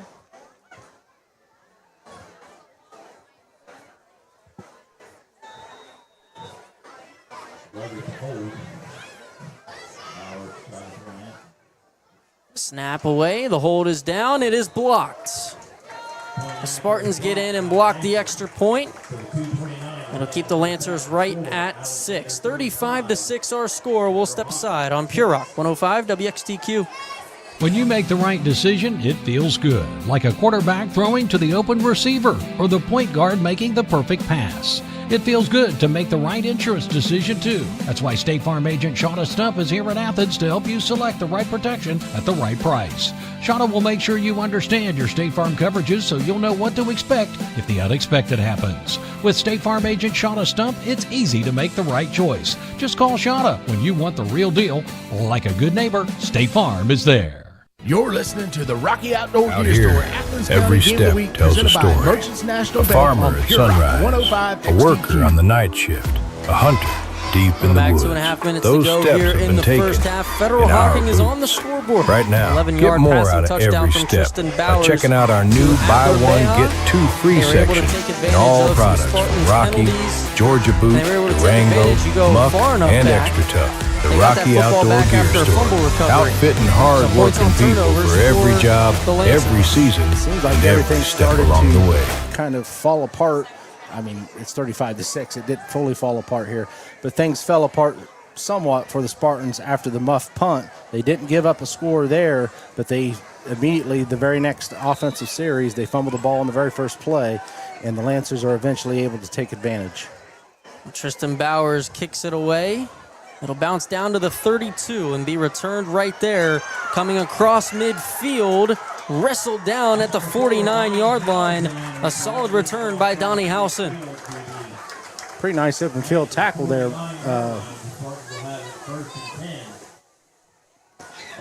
Pickup of Braden about Hill, I believe. Yeah, Braden Hill was the one that made the tackle. It's nice pickup open of field about tackle. 20 on the return. But the ball spotted at the 49 in Federal Hocking territory. And Tad, I did just get a score update from one of our more exciting games out of our Athens County teams this week. Athens taking on Unioto this evening. Matt Frazee just texted me 7-0 Athens at halftime. Oh, wow, at good. Unioto. Great. Unioto took down Jackson last week, 35-21 in the season opener. Carter Jewell on 1st and 10. Pass out to the right side. It's caught. Colton Newton skips his way up to the 45, trying to stay on his feet. I don't think he was ever fully down. His forward progress was ruled dead after picking up 4. Something we didn't have much time to talk about during the coaches show with regards to that game are the potential playoff points. Even week 2, right, this early in the season, that game right there could play huge in how the playoffs play out later on. On 2nd down, Trent Mash gets the handoff, slips through a hole. He picks up the 1st down after gaining about 6 right up the middle. And it looks like we've got a Lancer down injured on the field. A couple of them slow to get up. Whistles blow, training staff on their way out. Do we have another break before the halftime? We do not. We do not. So we will right here. We will keep it right here. Let's talk a little more about that Athens game. Yeah, then. We've got good chance to talk about it now with a Lancer down on the field. And like we said, Tad, 7-0 Athens at halftime in Unioto. I know coming into this game here tonight, you and I were both talking about it. We thought that Unioto was going to be a very tough task for that Bulldogs team. But like you said, a lot of computer points can come out of that game. And what a lot of people see in Athens' schedule as a light schedule this year, this is one of their toughest opponents before that Week 10 matchup against Nelsonville York, and as well as this Week 4 matchup against Alexander. And that's a Unioto team that just kind of put it on Jackson last week too, yes, right? Absolutely, 35-21. Yeah, and so it's one of those situations where you kind of expect both Unioto and Athens to make the playoffs. But for Athens, the last couple years, a lot of the folks out there have been complaining, well, the Bulldogs don't really play anybody. They don't have that tough of a schedule. Outside of Nelsonville York, that's really, the only big competition that they play from 1 year to the next. Well, Unioto is certainly an upgrade in your schedule. There's no doubt about it. And so for the Bulldogs to make the long trip all the way over to Unioto tonight, if they're able to walk away with the win, they're going to be able to prove some of the naysayers wrong in a number of ways, but they're also, more importantly, it's going to instill quite a bit of confidence in that program, a program that has experienced quite a bit of change from last year. They had quite a few kids graduate, really good players who graduated last year, so they had to replace in a number of positions, including the quarterback position. And so that's a big game for the Bulldogs in so many ways. And certainly when it comes to playoff football later, it's crazy. We're talking about playoff football in Week 2, but it all matters. I mean, every game matters, whether it's Week 2 or Week 9 or Week 10. Every game matters when it comes to those computer points.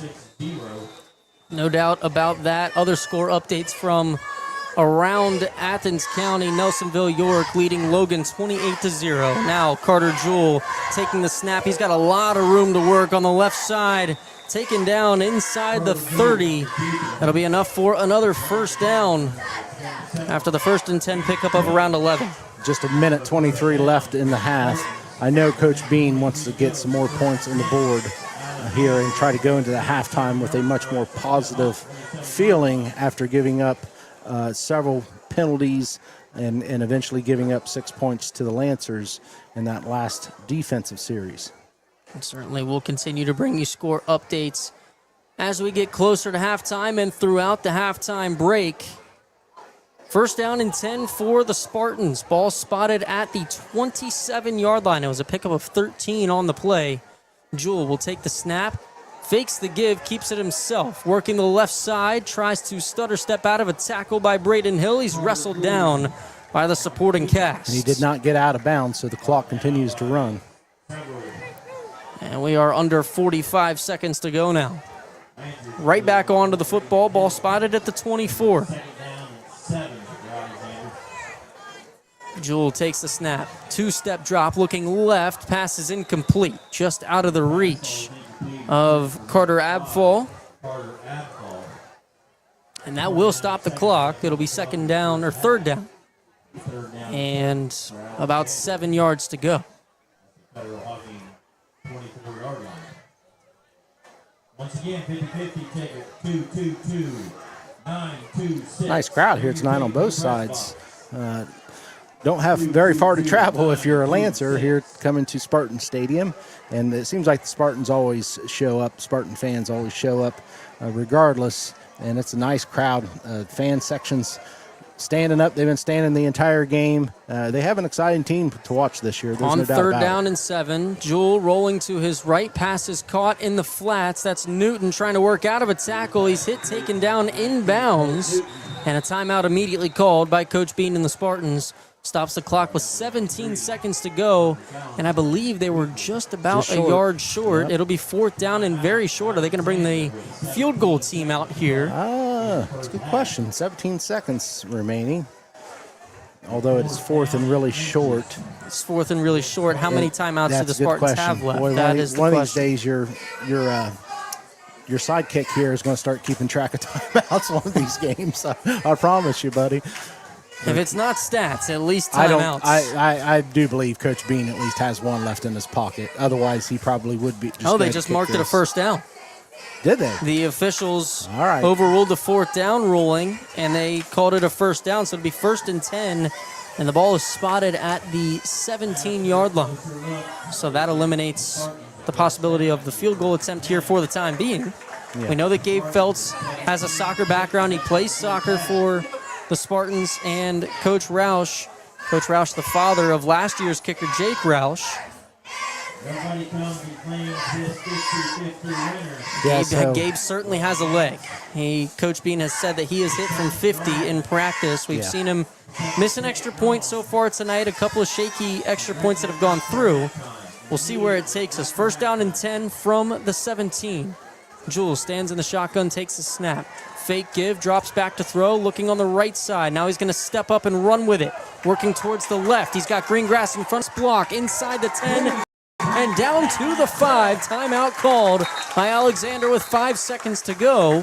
So this is an interesting situation, because 5 seconds, you basically have time for one play. If I'm Coach Bean, I think I want to get my field goal unit a rep in here.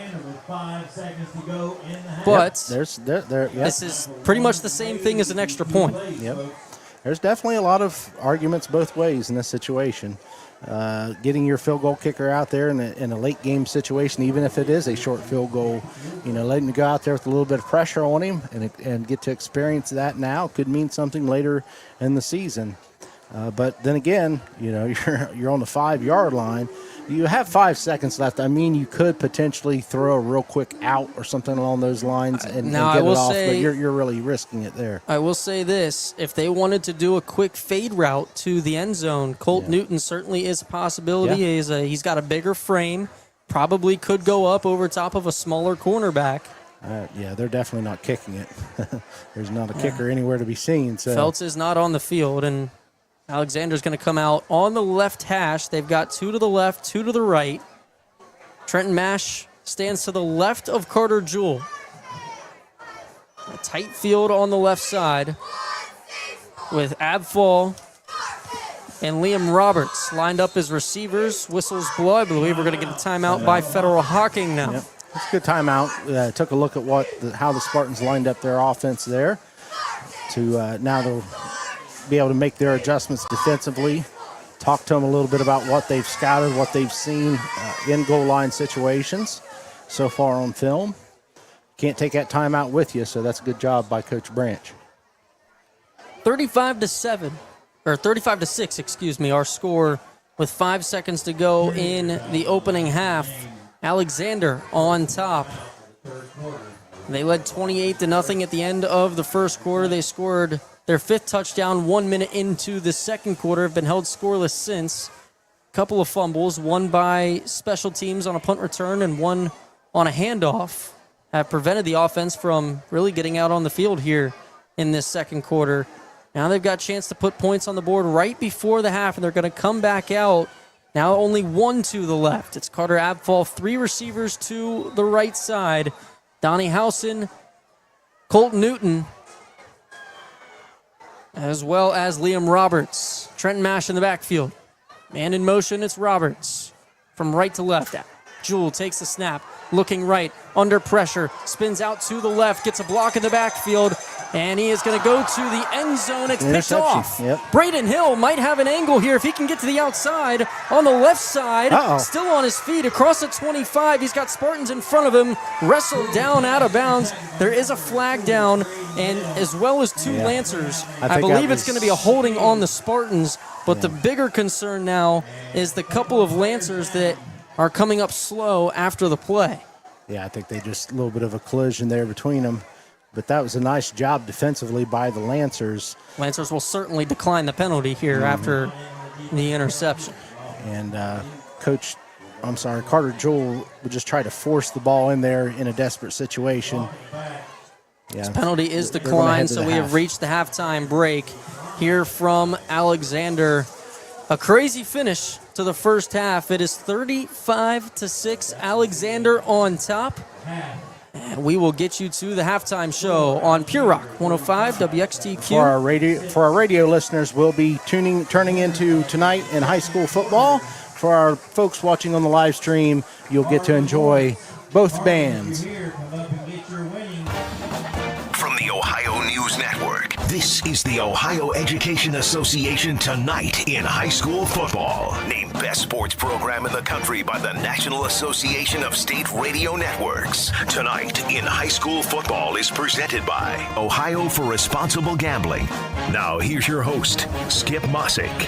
Good evening, everyone, and welcome to Tonight in High School Football's Halftime Report. It has been a very busy past 12 months for high school sports here in Ohio. We'll chat about that and more with OHSAA Commissioner Doug Ute next on the Ohio News Network. What defines Ohio? A place that dares to go first and never looks back. There's no slowing us down. At Jobs Ohio, our mission is clear. Strengthen job opportunities and empower Ohio's workforce. Another reason why Ohio is now ranked the #1 state for business by CNBC. This is what unstoppable feels like. We did it together, Ohio. Our time is now. See Ohio's momentum at jobsohio.com/Ohio's time. Friday night under the lights reminds us that teamwork, dedication, and community start in our schools. I'm Ohio Education Association President Jeff Wensing, and on behalf of OEA's 115,000 members, we are proud to sponsor tonight's game and even prouder to support our public schools. Whether it's touchdowns or textbooks, success starts with a strong foundation. From the classroom to the end zone, we believe in every student's potential because in Ohio, public education matters. At Integrated Services for Behavioral Health, we believe every person deserves dignity, respect, and the chance to thrive. Guided by collaboration and innovation, our team walks beside people every day, in schools, in neighborhoods, and in homes, helping children, families, and communities find stability and hope. Now we're expanding our services to reach even more of Southeast Ohio, because when our neighbors are supported, we all grow stronger. Learn more at isbh.org. Hi, I'm Kurt Klein, and my family and I would like to welcome you to Century Farm Market in Albany. Built on our family's Century Farm, we're proud to share generations of knowledge, trusted advice for your animals, locally sourced food for your family, and the kind of service that treats neighbors like family. We look forward to welcoming you soon. Find Century Farm Market on Facebook. Love and family at Century Farm Market. Looking for unbeatable deals on the gear you love? Then get to the Rocky Outdoor Gear Store in Nelsonville. Check out their buy one, get two free section. That's right, 3 pairs for the price of 1. Need another deal? Check out their rack shoes. Good hard-working boots for just $40. As always, they're loaded with the new styles from Rocky, Georgia, Durango, Muck, and Extra Tough. Fresh arrivals, classic favorites, and rugged footwear built for whatever the day throws at you. Only at the Rocky Outdoor Gear Store. Discover your future at Tri-County Career Center, where students earn industry-recognized credentials in fields like nursing, HVAC, networking, and welding. Dive into a learning experience that equips you with the job-focused skills needed to succeed in the workforce, the military, or college. Whether you're eyeing our 2-year programs or adult courses, you too can boost your earning potential. Take the first step today. Call 800-637-6508 or visit us at tricountyhightech.com. Tri-County proudly supports all student athletes. At Merchants National Bank of Athens, they're not just a bank. They're your neighbors, your friends, and your community partners. For more than 20 years, they've been here supporting local businesses, families, and dreams. The commitment goes beyond banking. It's about making a real difference. Whether it's sponsoring local events, funding scholarships, or volunteering time, they believe in giving back. Because when the community thrives, we all thrive. Merchants National Bank, your trusted partner, your real community bank. When it comes to glass, experience matters, and Pidcock Glass in Nelsonville has over 30 years of it. From windows and doors to custom glass projects, they can handle almost any job. Pidcock Glass is Southeast Ohio's premier service company to call if you're experiencing glass loss or damage. Whether it's your home, business, or special project, trust the experts who've been serving the community for decades. Let Pidcock Glass brighten your day. Call 740-753-4527 or visit pidcockglass.com today. Proud supporters of area high school athletics. This is Tonight in High School Football on the Ohio News Network. Once again, here's Skip Mossick. We are presented by the Ohio Education Association and by Ohio for Responsible Gambling. And welcome back, everyone. Halftime of your game. We're joined again this week by OHSAA Commissioner Doug Ute. And Doug, it's been a really busy last 12 months for high school athletics here in Ohio. Let's begin with public school athletes being able to play for a neighboring district if a sport is not offered by their own school. I know there was pushback for a while from many of your member schools regarding this law that was signed off on by Governor DeWine last month. What were the biggest concerns your members had, and I guess what were some of the guidelines you put in place to address those concerns? Yeah, I think, and I appreciate our lawmakers. We've had a lot of discussion with some members of the legislature, and we do appreciate those discussions, and felt like they listened. And so we wanted to put that to a vote before a law was passed. And our membership voted it down in May, and then the lawmakers did what they thought they needed to do and put it in. But they also listened that, me being a former 20-year superintendent, and putting my superintendent hat on during this time or a coach or whatever, we wanted to make sure that our superintendents still had a say in this. And so the law is the law, but it has to be agreed upon by both superintendents that you'll allow this. And so that's a safeguard there because, Skip, I think some of our membership, the concerns that I heard from our superintendents and administrators were, I don't want someone from another district coming over. Sure, it gives them an opportunity to play, but you're going to displace an athlete that lives in my district as well. So that's a big concern that we've heard from schools is because, I stood at those football games and listened to community members and if I have a taxpayer who supports the school that their son or daughter gets displaced, they're not going to be very happy. The also concern is if I let my athletes leave and go do that, then maybe they're going to open enroll into that school district. I'm going to lose more kids out of my district.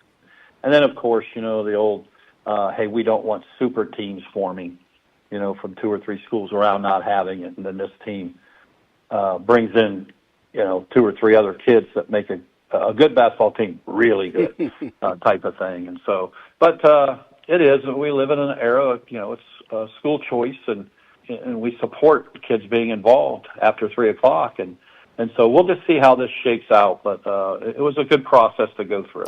Well, the other process, Doug, and so much discussion went into this, was the introduction of NIL here in Ohio. Have there been any issues, or has everything that was put in place last November kept things amicable for everyone regarding NIL? Yeah, I think so. I think the first thing that people have to understand is high school NIL is not college NIL.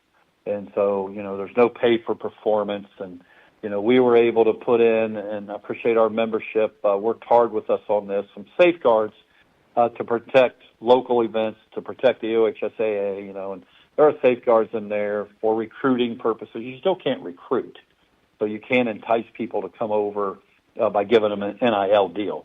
And you can't do anything at your school or in your school clothing or OHSAA events or OHSAA clothing. And so what a child does at 8 o'clock at night off campus in their own clothing, they should be able to make some money on that because their peers can from that standpoint. And so what we've seen is we have roughly 50, just under 50 deals, and I would say 2 are significant, but 48 of them are what I call the chocolate donut deal, where somebody might have a chocolate donut in their hand and they're in front of a bakery in their hometown and say, I get my donuts here at the whatever bakery shop, and they get a chocolate donut and $150.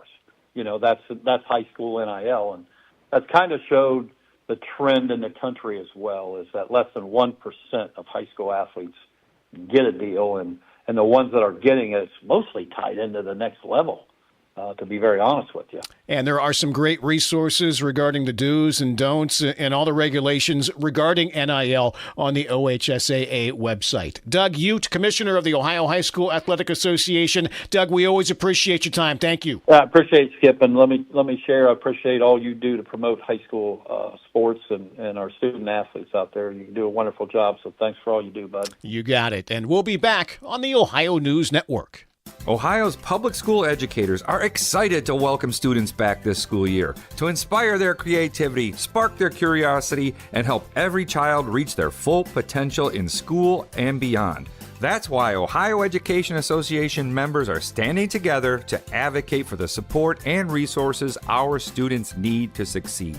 Please stand with us so every child gets the great public education they deserve, because in Ohio, public education matters.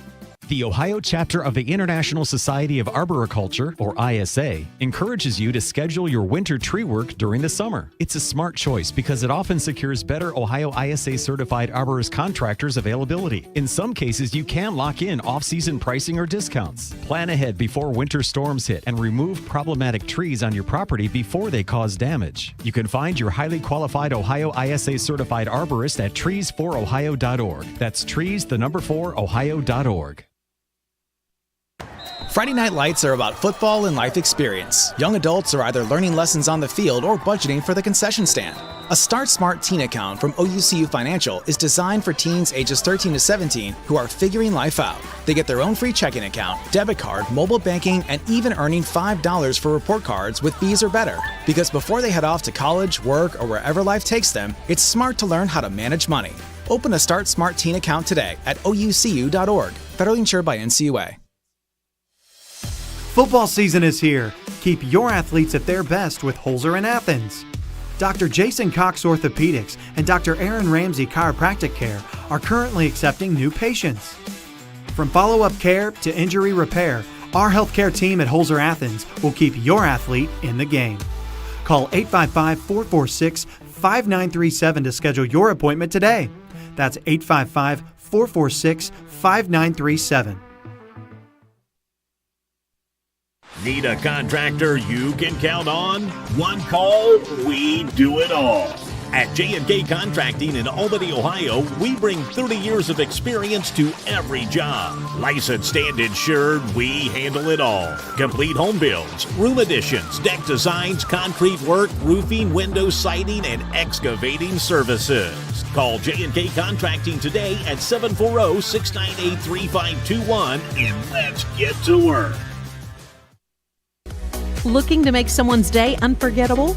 Visit Hyacinth Bean Florist, a full-service florist on West Union Street in Athens. Find unique, custom, one-of-a-kind floral designs that make every occasion special. From stunning wedding flowers to everyday bouquets to brighten someone's week. Add balloons, chocolates, or stuffed animals, and browse in-store gifts featuring local artists, cards, jewelry, and much more. Hyacinth Bean Florist in Athens, where every arrangement tells a story. On the field, you give it everything you've got. At Wendy's on Richland Avenue, they do the same, serving up fresh food and going the extra mile for their community. Because at Wendy's, you're family, and that means showing up for Athens. So before the big game, stop by Wendy's on Richland Avenue and join Wendy's Rewards to earn points and score free food. Wendy's, fresh food, hometown spirit, and a taste of something worth cheering for.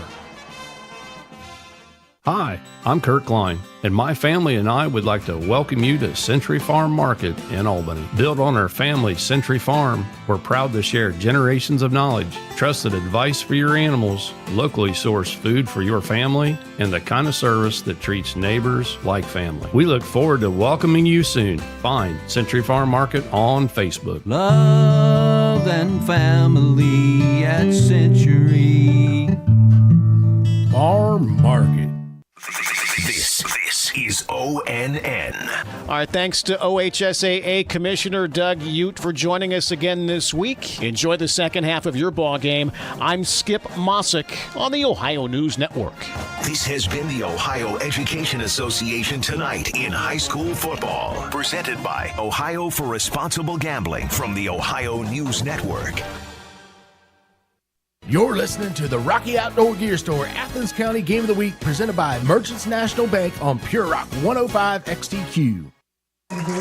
Welcome back. We're at the halftime break here at Alexander High School. The Spartans lead the Federal Hocking Lancers 35-6. Here we got about 7-8 minutes until we get the second half underway here, Tad. So we have quite a bit of time to fill on our hands. Gives us a good chance to debrief that first half as well as go through some scores from around the area. Let's start with what we have seen here tonight from the Spartans and the Lancers. It was pure dominance in the first quarter by Alexander. Took a step back a little bit. A very ugly second quarter, I think, is a good way to characterize it on both sides. Yeah.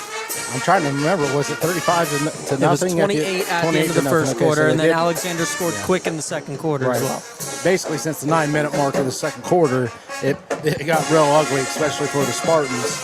Just 2 turnovers, couple big penalties that kept the Lancers' drive going. And Lancers, give them credit, they were able to figure out a way to get in the end zone there. And then the Spartans ended the half with a turnover, although that was a little bit more in desperation setting. It almost turned into something. Yeah, it did. It almost turned into a Lancer return, a pick 6 for sure. But again, this is going to be a learning moment for Coach Bean and the Spartans. They got out with the big lead there, and maybe they just became too lax. And so certainly that's something that Coach Bean, I know, is going to take that to film next week and take it into the film room, I should say, next week, and spend a lot of time just talking about we have to continue to play and continue to finish and continue to have the same intensity no matter what the situation is in the game.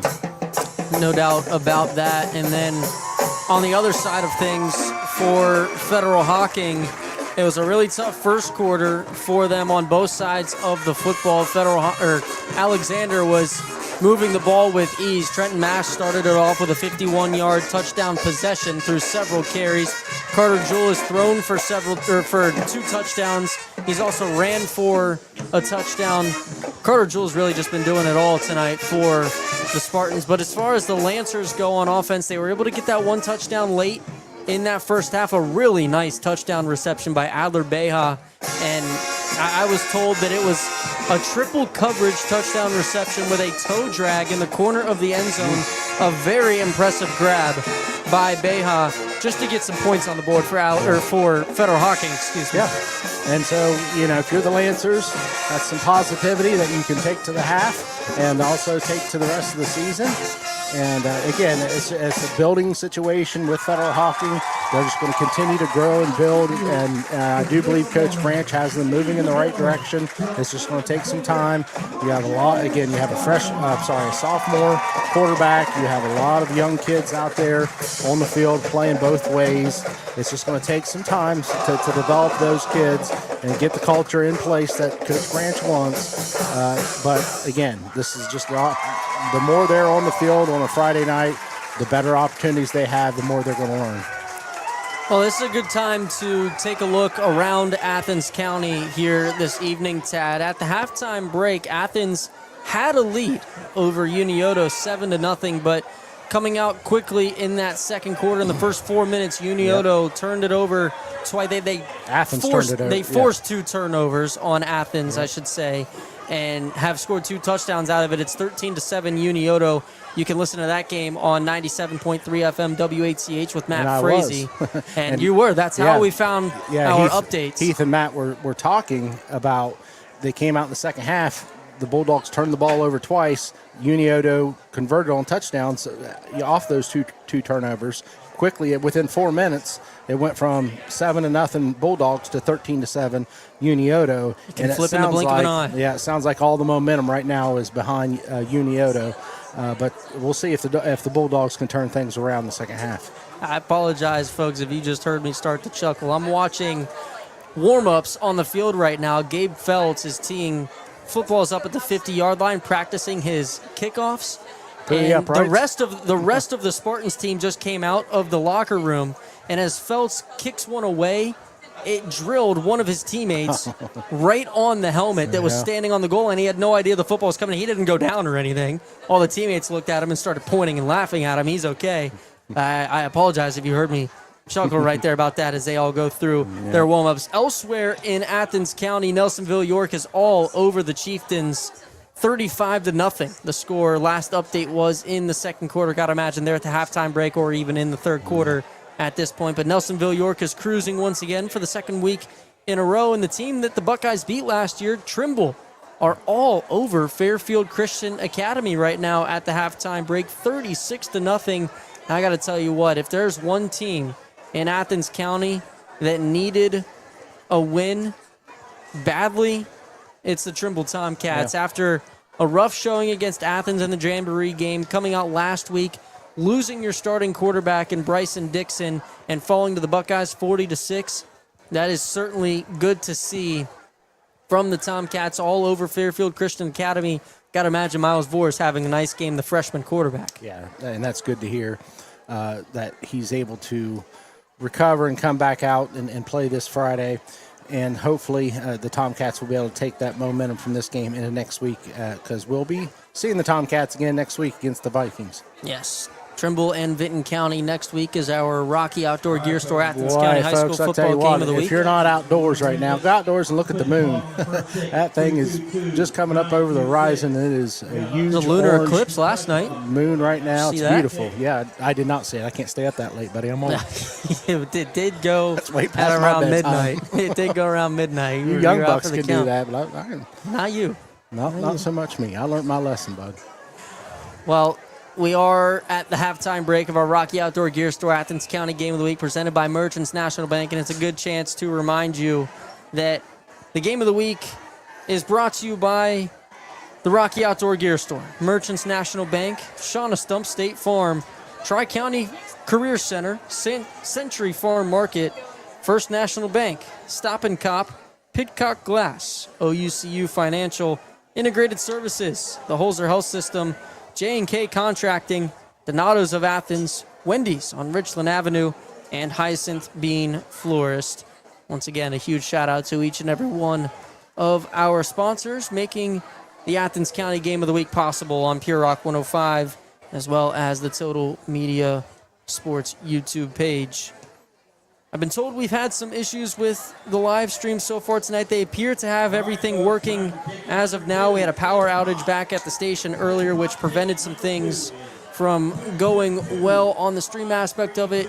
We've got JC and Corbin working their tails off here this evening next to us to bring you a solid product on YouTube. Thank you to both of them for their hard work. We are just moments away from getting this second half underway.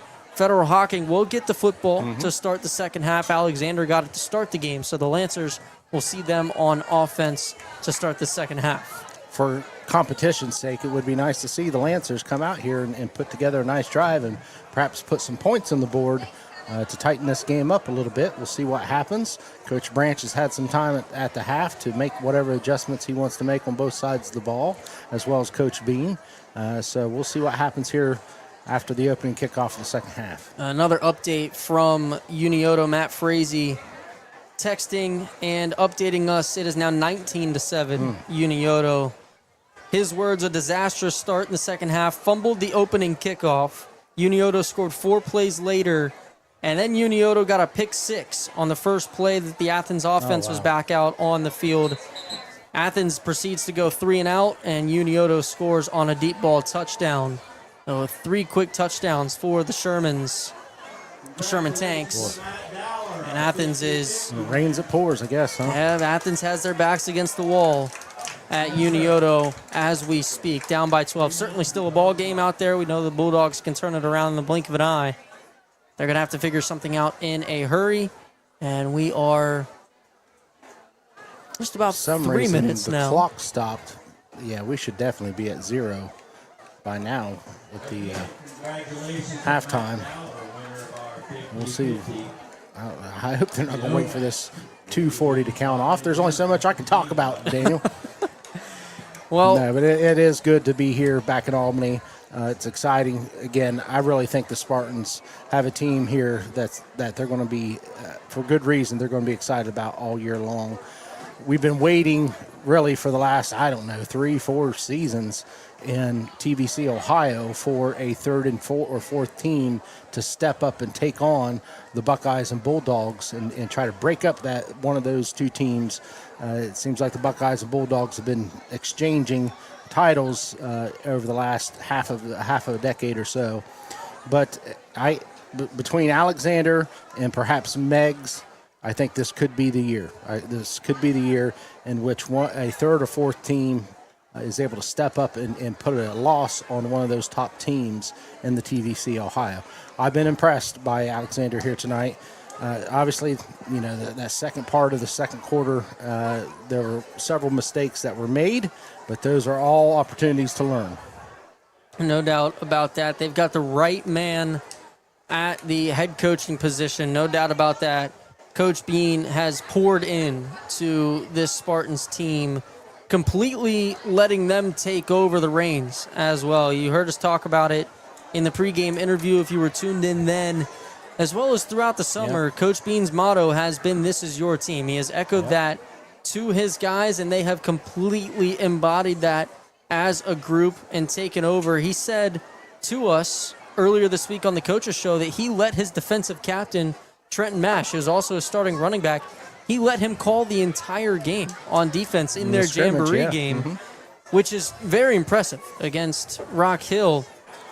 Yep. And he did a good job. In Coach Bean's words, they come off the field, they talk with Coach Bean about what they've seen, what they think that they should implement. They've got a really good defensive staff. Transitioning this year into a 3-5 on the defensive side of the football. They lost quite a few players from last year, needed to make some personnel changes, and clearly it's been working so far. A 47-14 win last week. They've held the Lancers to 6 points here in the first half of action. This team is headed in the right direction. What Coach Bean saw is he understood that he had a solid linebacking core, and moving to that three-man front where each one of those defensive linemen up front are responsible for a gap, and so they're often going to be taking on two blockers, which frees up your linebackers to a large degree and allows them to flow, and allows them to run, allows them to scrape off the line, off the edge of the line of scrimmage, which is exactly what we're seeing here tonight. The Lancers came out. They tried to take advantage of the edge. Maybe Coach Branch thought they would have an advantage on the edge, because when you look at that 3-5, it does look a little weak on the edges, but the linebackers have done an excellent job of scraping to the edge and making the plays on those quarterback sweeps early on. And the Lancers have kind of gotten away from that because they're realizing that they're just not able to get to the linebackers.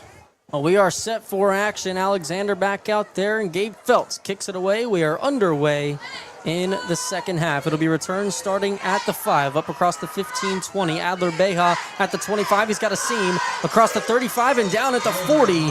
A very strong return of 35 yards from Adler-Beha, and the Lancers will take over around their 40-yard line. Another nice hustle play by Max Leppert, who just continues to stack tackles to his stat sheet. I was talking with Cam Robertson of the Athens Messenger at the halftime break, and I was asking him how he rules these plays where Max Leppert's been in the backfield, Tristan Bowers kind of starting to scramble, because Leppert's been back there a lot. He has taken down Bowers quite a few times. He said that I've got him with 1 sack so far, and the rest quite a few tackles for loss. With Tristan Bowers pulling it down and starting to run. But Max Leppert has certainly been a difference maker so far tonight from that linebacker position, as the Lancers are back out on offense. Bowers will take the snap on 1st and 10. Reverse. Quickly given to Adler-Beha, and he's back up across the 40, taken down at the 42. I lost the football completely. Yeah, he handed off to the jet motion back, who then I believe it was Braden Hill, and then he pitched it back to Beha. He handed off to Beha, coming back this direction toward us, coming out with a little bit of trickery there to open up the second half. I like it. I like Trying that to get from Coach something Branch. going. Yeah, sure. Trying to mix it up.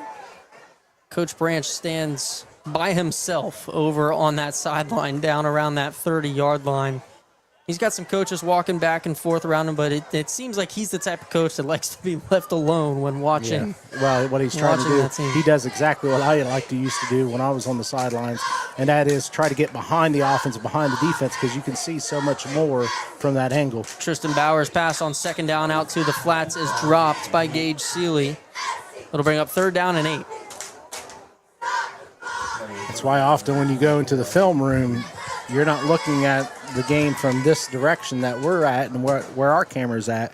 You're often looking at the game from an end zone camera angle because you really get a better feel for what's happening, especially with your offense and defensive line from that angle. And so you'll often see coaches walk clear down the sideline so they can try to get the best angle they can from behind the offense or defense, depending on which side they're wanting to look at. I knew we could get something of substance out of you. Yeah. Something from the coaches down on the sideline. I can't keep track of timeouts, but I can on do that. third down, the pass is tipped and out of the hands of Chase Rudder, incomplete on the sideline. It'll bring up 4th down and 8. Clock at 10:53 to go here in this third quarter. Alexander on top 35-6. It appears the punt team is out for the Lancers. So an opening kickoff return to the 40, all for naught, unless we see a little trickery here on the punt. A little bit of positive yards there on the reverse play, but after that, not so much. They got a couple of yards out of the reverse, but outside of that, a couple of incomplete passes. And now on 4th and 8, Tristan Bowers gets the punt away. It's a straight-up punt, a wobbly one. Bounces at the 38 and goes back towards midfield. It'll be down at the 45-yard line. All in all, Tad, it's only going to be a net gain of 13 yards for Tristan Bowers on the punt. And Alexander will take over right around midfield. So here's a little learning moment here for you, Daniel. That was a situation where the Spartans could have picked up that ball and ran with it because the Lancers just touched it and they didn't control the ball. You want to make sure you control that ball and hand it to the official. Otherwise, that ball is still live. Interesting. So no Spartan went over to pick up the ball after it was tapped. So the play was ruled dead. That's the ruling? Mm-hmm. Yep, nobody. Ball was just laying there, so the officials blew the whistle. All right. Well, the more you know. 1st down and 10. Ball spotted at the Spartans' 45-yard line.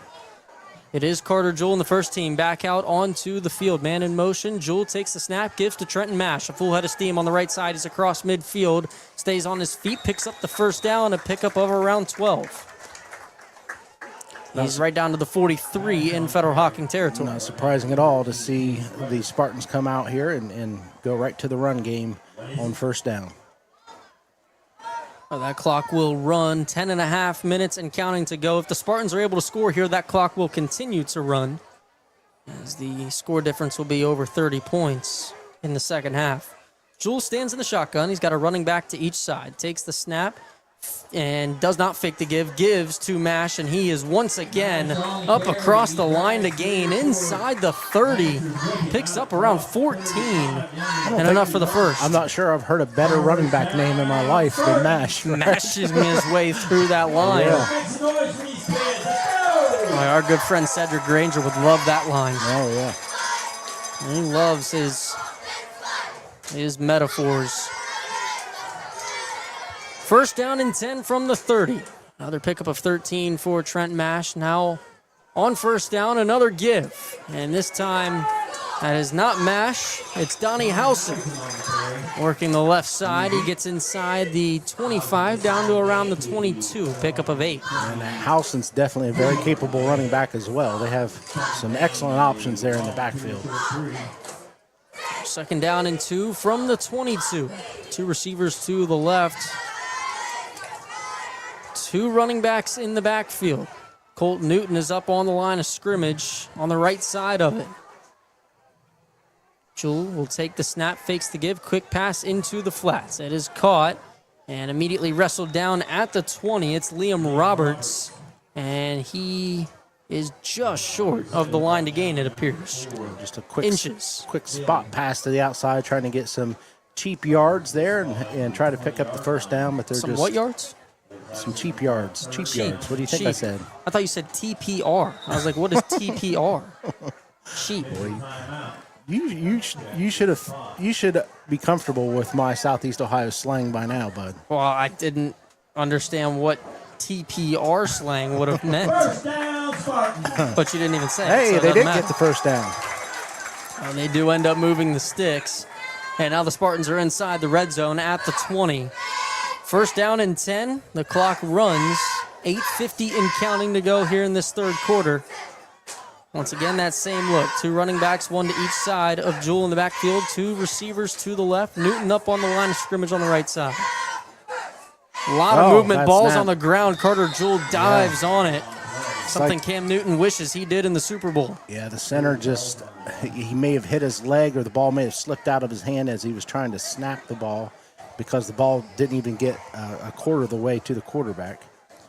I don't know if the snap ended up hitting the leg of the center and it just kind of that's what I said. That's what batted I'm the ball down, it just or didn't, it just did not go at all. Well, they only ended up losing about 3 yards, so it'll be 2nd down and 13 here. Jewell puts Liam Roberts in motion from left to right, and he's going to give its mash on the right side. Inside the 15, 10, 5, touchdown Spartans. Very well blocked there with the outside zone on the edge. Spartan offensive line should be given a lot of credit. I know during the coaches show, Coach Bean talked about that Trenton Mash, he turned right around and he said the offensive line did all the work. I didn't have to do much of anything, because he wasn't being touched much last week either. And so when you run into the end zone, what was that, about 15-yard run or so? That was 23. Okay, 23-yard run, and you're not even touched. That tells you the offensive line's getting the job done. Gabe Feltz out for the extra point attempt. 41-6 currently the score. The snap, hold, kick is up, and the kick is right down Broadway. 42-6. Alexander on top. 7:58 and counting. We'll take a break on Pure Rock 105 WXTQ.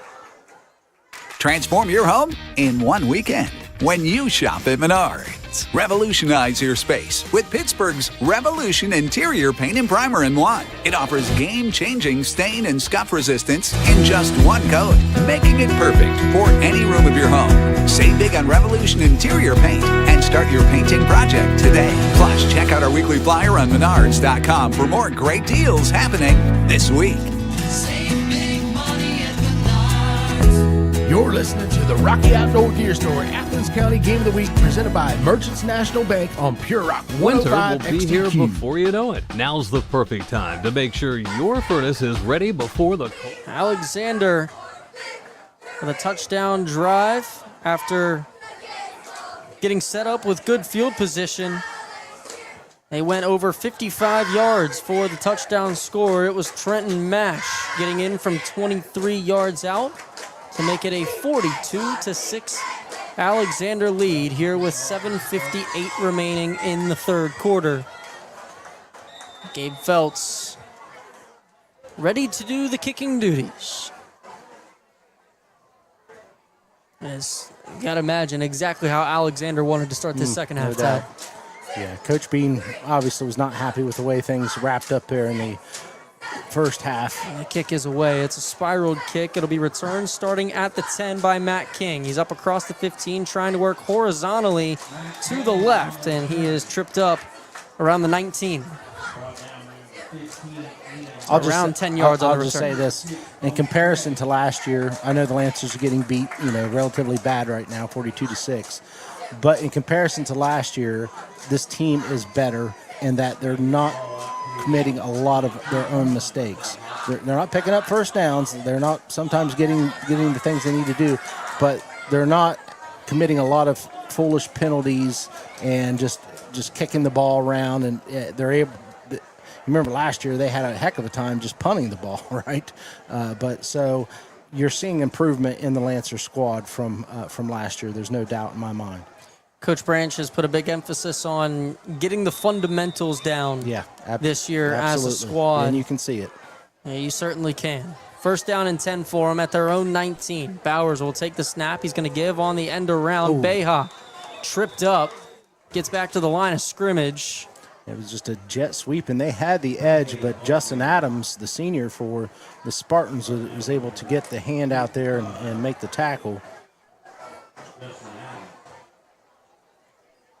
Well, they end up losing one on the play. It'll be 2nd down and 11. Well spotted at the 18-yard line. Clock running 6.5 minutes to go here in the third quarter. Alexander leads at 42-6. Two receivers to each side for Bowers. He takes the snap, rolls to his right. Running out of room, just throws it away. There you go. Good decision. Just decides to get rid of it. Rolled to the side where he didn't have much field. to work with, but that's his strong side. He's Yeah. a right-handed thrower. Of course, I don't have very good angle. It didn't look like there were too many receivers out in the route on this side of the field, so I wonder if there was some confusion with the routes that were ran. Very well could have been. So it brings up 3rd down and long now. Ball spotted at the 18-yard line. It's 3rd and 11. Line to gain is the 29. Same formation here. 2 receivers to the right, 2 to the left. Running back in the backfield to the right of Bowers. He'll take the snap. Looks left, going left.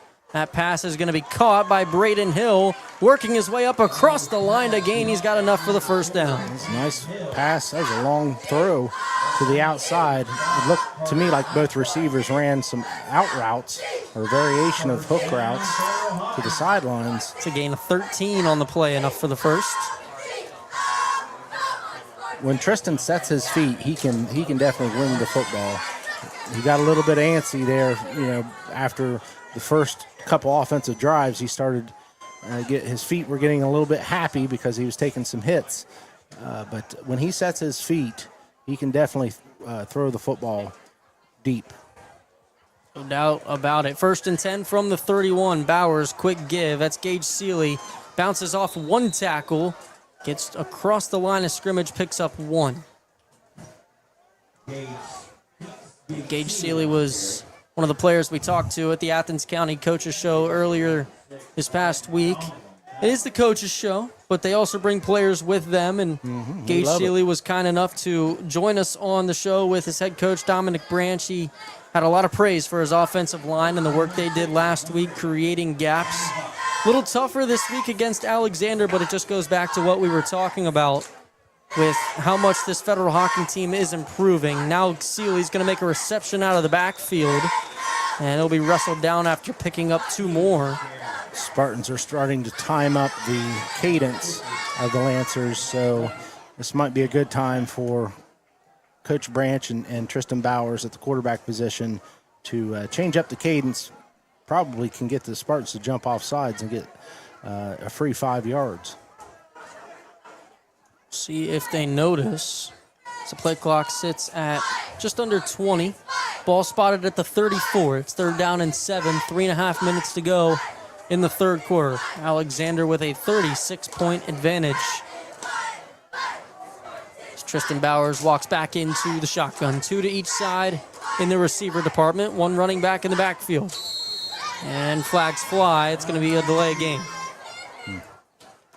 I believe it's going to be a delay game. Or did Coach Branch get the timeout off? Yeah, let's take the break with him. Oh, we will. 3:15 to go. Trust Air Claw's Heating and Cooling for dependable maintenance, repairs, and new Looking for unbeatable deals on the gear you love? Then get to the Rocky Outdoor Gear Store in Nelsonville. Check out their buy one, get 2 free section. That's right. 3 pairs for the price of 1. Online. Need another deal? Check out their rack shoes. Good hard-working boots for just $40. Visit As online always, and they're call loaded today. with the new Air styles Claws. from Rocky, Georgia, Durango, Muck, and Hi, Extra Tough. I'm Kirk Klein, Fresh and my arrivals, family classic and I would like favorites, to and rugged welcome you to footwear Century built for Farm whatever Market the day in throws at Albany. you. Built on our Only family, at the Century Rocky Farm. Outdoor Gear We're Store. proud to share You're generations of listening to the knowledge, Rocky Outdoor trusted Gear Store, advice for your Athens County animals, Game of the Week, locally presented by sourced food Merchants for your National Bank family, on and Pure the Rock kind of 105 service that treats XTQ. neighbors like family. We look forward to welcoming you soon. Find Century Farm Market. 3 minutes and 10 seconds to go now in the 3rd quarter. It's 3rd down and 7. Lancers have the football on their own 34. They trail 42-6 here in Albany. Spartans have a commanding lead here this evening. Tristan Bowers puts a man in motion. Adler Bayhawk coming across. Bowers going to throw. That is incomplete. In and out of the hands of Braden Hill. Hill was across the 50. If he was able to bring that in, would have flipped fields and given the Lancers a first down. Just couldn't corral it. Clock continues to run. 4th down and 7 coming up.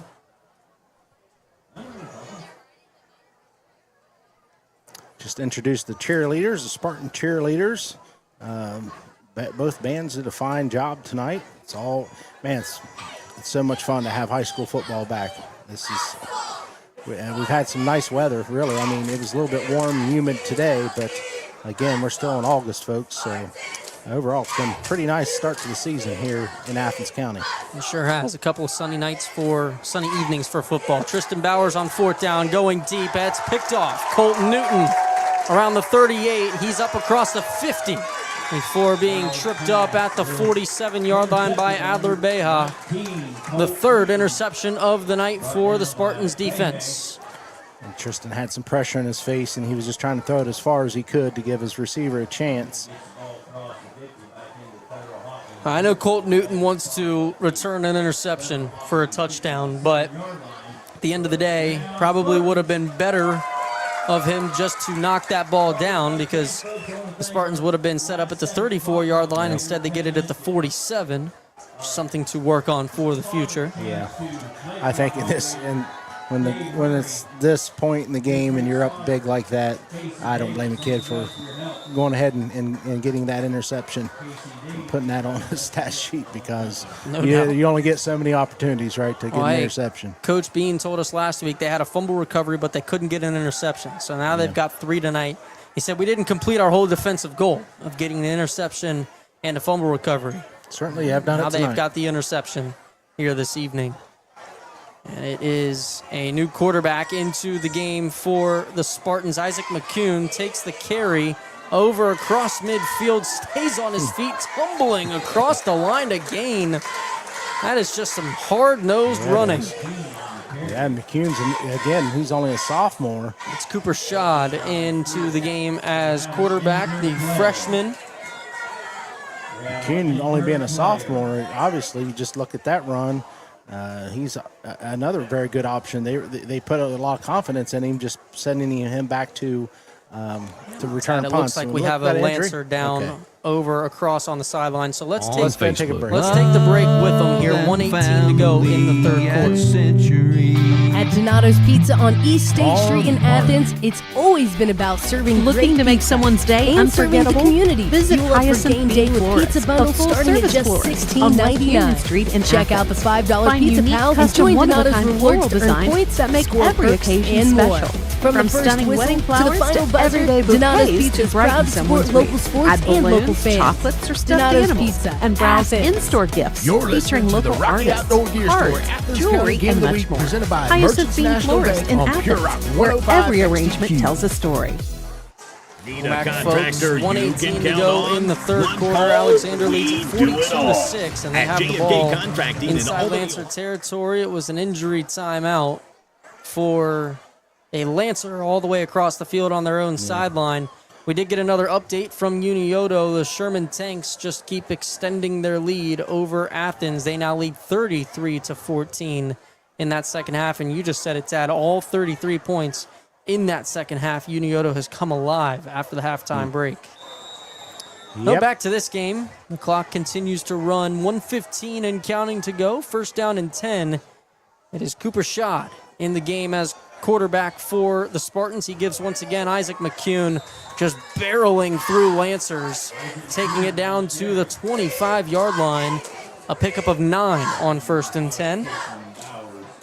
While we're on the subject of the Bulldogs, the next time we see the Spartans will be against the Bulldogs in 2 weeks, right here at Spartan Stadium. And that game could be very interesting. I'm just telling you, Daniel, I expect something perhaps special to happen in that game. I'm looking forward to it.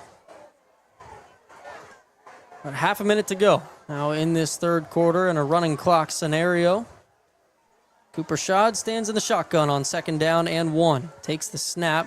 Another give. It's McCune. He's up across the line to gain. Gets about 3 before being taken down, and that should do it for this third quarter. I can't imagine the Spartans would get back on the ball quickly enough to snap it again with 10 seconds and counting, and they will not. So we will go ahead and head to a break. End of the third quarter here from Alexander.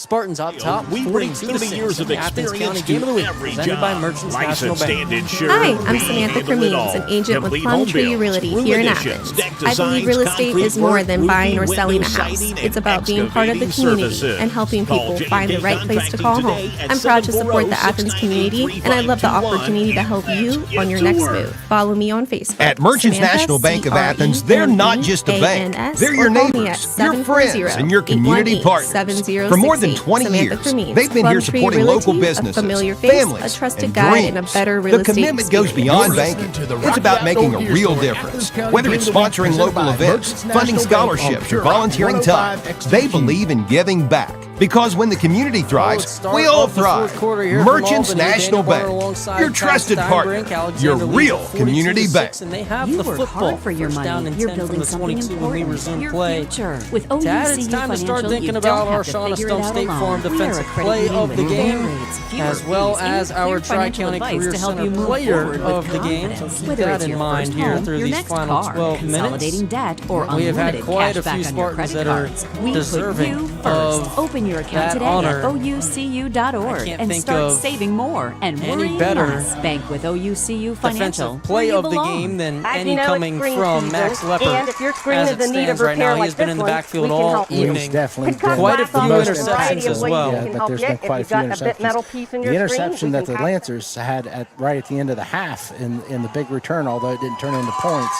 that was an impressive play. That was definitely one of those. It doesn't have to go to the winning team. No, defensive play of the game is the best defensive play of the game. And that was a great defensive play. Something to keep our eye on as we make our way through this fourth quarter. 12 minutes to go, and the clock will run.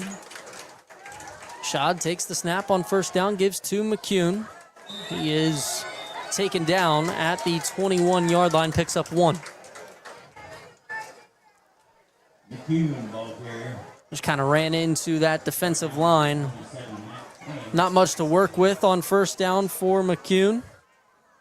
Just back-to-back weeks, the Spartans have been able to get many of their JV and freshman players on the field early. That's only going to be helpful on a Friday. as we and get that's down the only road. Yeah, absolutely. Getting some of these younger guys in now under the lights on Friday night, preparing them for when it is their time to be the number one. And years down the road, especially for this freshman quarterback in right now in Cooper Shad, as Isaac McCune gets another pitch out to the left side. Flags come flying in from the backfield. Well, I'm impressed by just how much depth the Spartans have at the running back position. They have quite a few options. And, as the season wears on, certainly, Mash is definitely the number one option at running back, but you want to be able to keep his legs fresh for when we get to week 9. This Spartans team has produced quite a few really solid running backs over the last few years, and the names that come to mind immediately being Isaac Waller and Nolan Jenkins. Nolan, who graduated last year. Obviously, now they're turning the page over to Trenton Mash, who started the season with 5 touchdowns last week. He's got a couple more here tonight. Overall, they just have been very strong running the football, and Coach Bean at the head coaching position, he told us on Tuesday his bread and butter is that offensive and defensive line. So when you got a coach like that and you've got running backs like they have, it goes hand in hand, a great 1-2 punch. Flags fly here before second down and 20. I believe the Lancers jumped. It is going to be offsides on Federal Hocking. 10:37 and counting to go.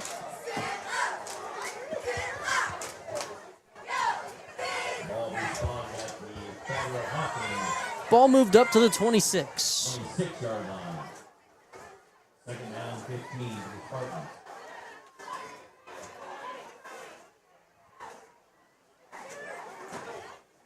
Spartans up on the football. Cooper Shad will take the snap. Quick pass out to the right side. That is going to be caught inside the 20 and taken down around the 15-yard line.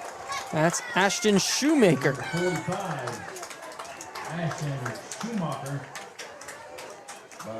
Ashton Schumacher with the catch and run of over 10 yards. Enough to move the sticks. Or no, just shy of a first down. It'll be third down and about 3 yards to go. Brings up 32. That was a pickup of 12. Ball down to the 14. Shot in the shotgun. He's got 3 to his right, 1 to the left. Takes the snap. McCune gets the carry, and McCune has nothing but green grass in front of him.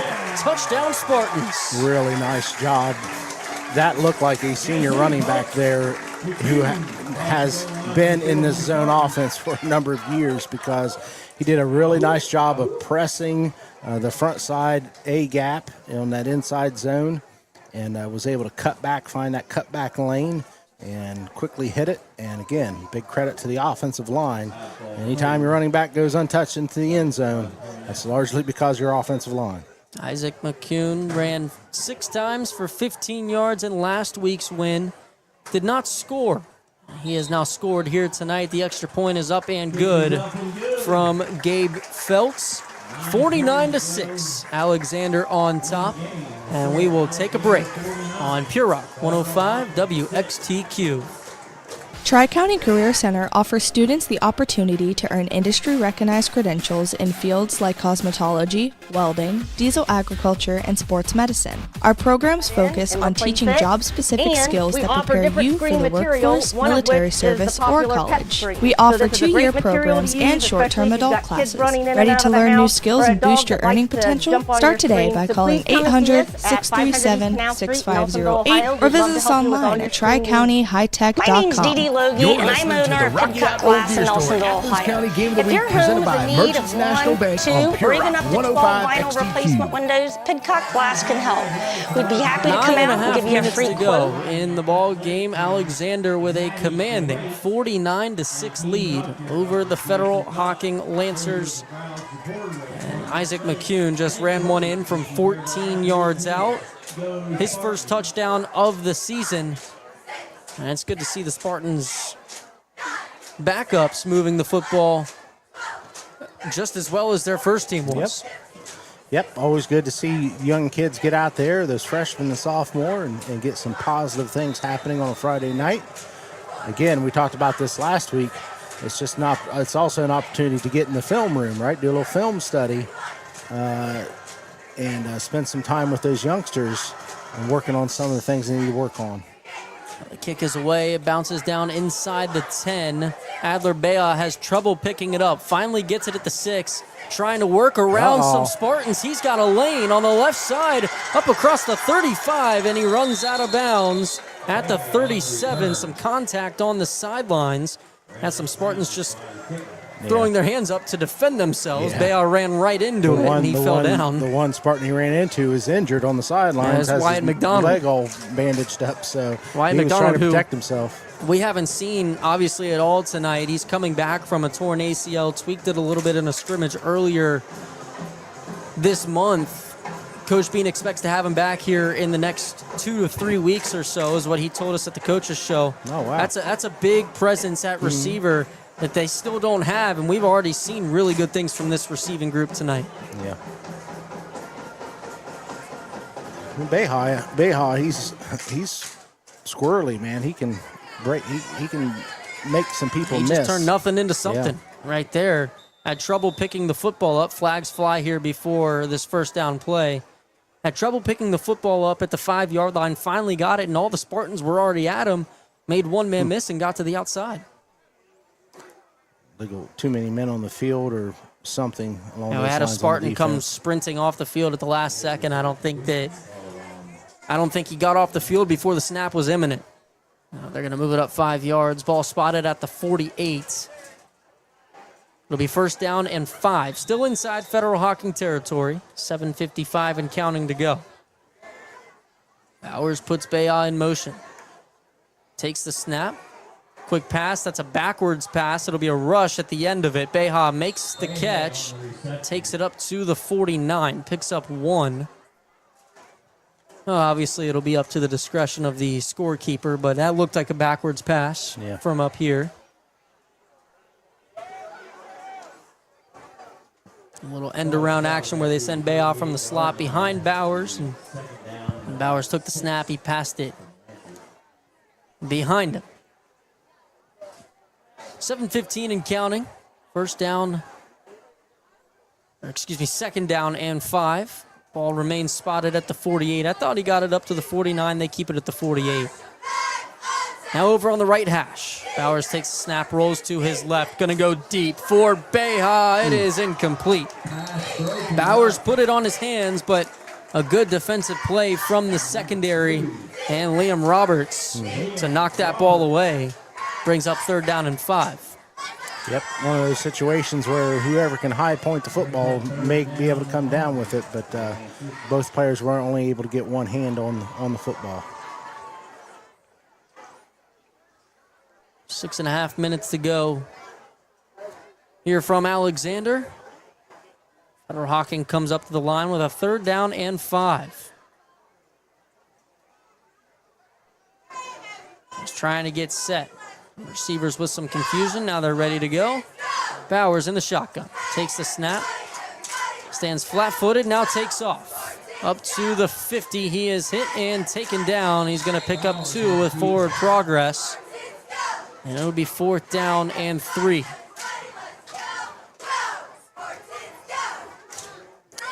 Coach Branch and the Lancers, again, you just take this home and look at the film and continue to learn, continue to grow, continue to work, especially with those young kids, and allow, I have no doubt that the seniors for the Lancers, they're going to continue to lead as they should and continue to help Coach Branch teach these youngsters the ropes for Friday nights.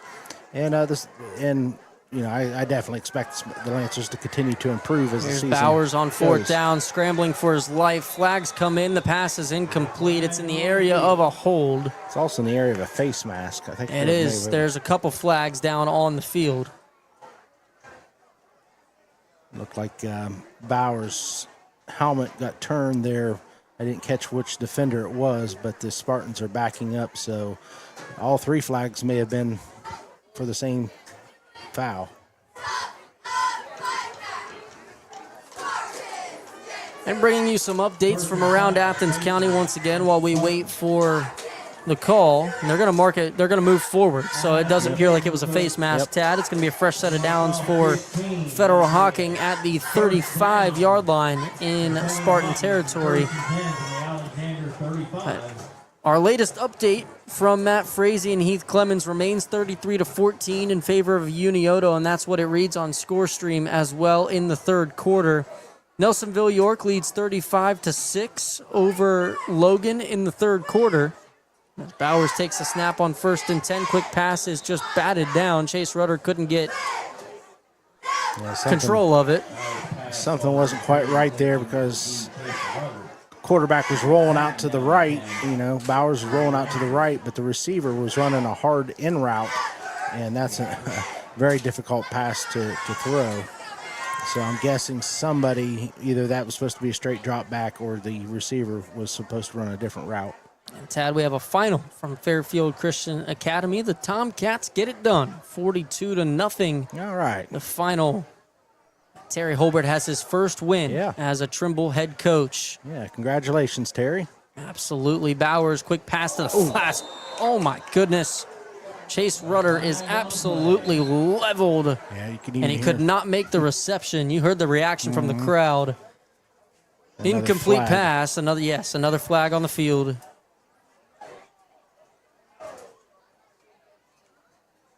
Hold against the Lancers, which Spartans will likely decline. Holding on. And it is decline. Good call there, Tad.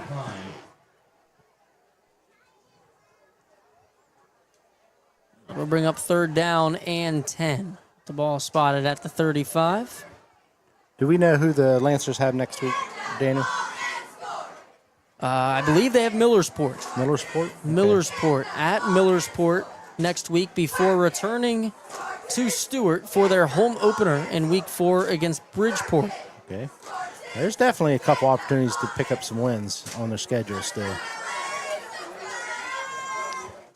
3rd down and 10 from the 35, 4:10 and counting to go. Bowers takes a snap, immediately rolls to his left. He's got all sorts of time, sets his feet, and goes deep for Beha. He's got it in the end zone. That? Touchdown, Federal Hocking. I couldn't see it at all.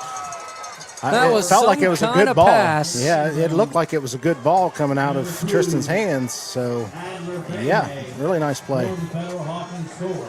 Some kind of throw and catch from Tristan Bowers to Adler Beha for the 35-yard touchdown. Bowers just rolling to his left, set his feet, and threw up a prayer. And Adler Beha broke free from the secondary, made the reception right at the pylon at the front corner of the end zone for the touchdown. It's now 49-12, and the Lancers will keep the offense on the field and go for 2. That just shows the potential from this Lancers At Merchants National Bank of Athens, they're not just a bank. They're your neighbors, your friends, and your community partners. For more than no good. What are you doing over there, bud? It fired on me. I'm trying to get things set for the break, and it accidentally fired on me. Well, while you were messing with the commercials, the 2-point conversion was unsuccessful, and Tristan Bowers comes up stumbling after a snap over his head. That's my biggest concern, is just keeping him healthy all season long, because he's definitely going to be one of those kids that is going to be a difference maker for this Spartan squad. Well, they are as we go the rest of this year and into next year as well. They are tending to him at the 30-yard line. We'll take a break Get to here that after the commercial touchdown now. score. 49-12. Alexander leads, 3:10 to go in When the it ball comes game. to glass, experience matters, and Pidcock Glass in Nelsonville has over 30 years of it. From windows and doors to custom glass projects, they can handle almost any job. Pidcock Glass is Southeast Ohio's premier service company to call if you're experiencing glass loss or damage. Whether it's your home, business, or special project, trust the experts who've been serving the community for decades. Let Pidcock Glass brighten your day. Call 740-753-4527 or visit pidcockglass.com today. Proud supporters of area high school athletics. You're listening to the Rocky Outdoor Gear Store, Athens County My Game name of the is Dee Dee presented by Logie, and I'm Merchants owner of National Bank Pidcock on Glass in Pure Rock Nelsonville, 105 Ohio. XTQ. If your home is in need of On the 1, field, 2, you or give it even up to everything 12 you've vinyl got. replacement At windows, Wendy's on Pidcock Richland Glass can Avenue, help. they do the same, We'd be happy to serving come up out and fresh give you a food free and quote. going the extra Pidcock mile for their Glass can community. normally install a Because vinyl at window Wendy's, in an hour you're and a family, half to 2 and that hours, means showing and up all for of our Athens. windows are made So here in before the big America, game, and we stop by normally Wendy's on receive them Richland within Avenue 4 to and 6 join Wendy's weeks upon Rewards to order. earn Please points call and Pidcock score Glass free at food. 740-753-4527. Wendy's, fresh food, hometown spirit, and a taste of something worth cheering for. Top Tier Customs is here for all your vehicle needs. At Merchants National Bank of Athens, they're not just a bank. They're your neighbors, your friends, and your community Whatever partners. you drive, For more than 20 years, they've been here supporting local businesses, families, dreams.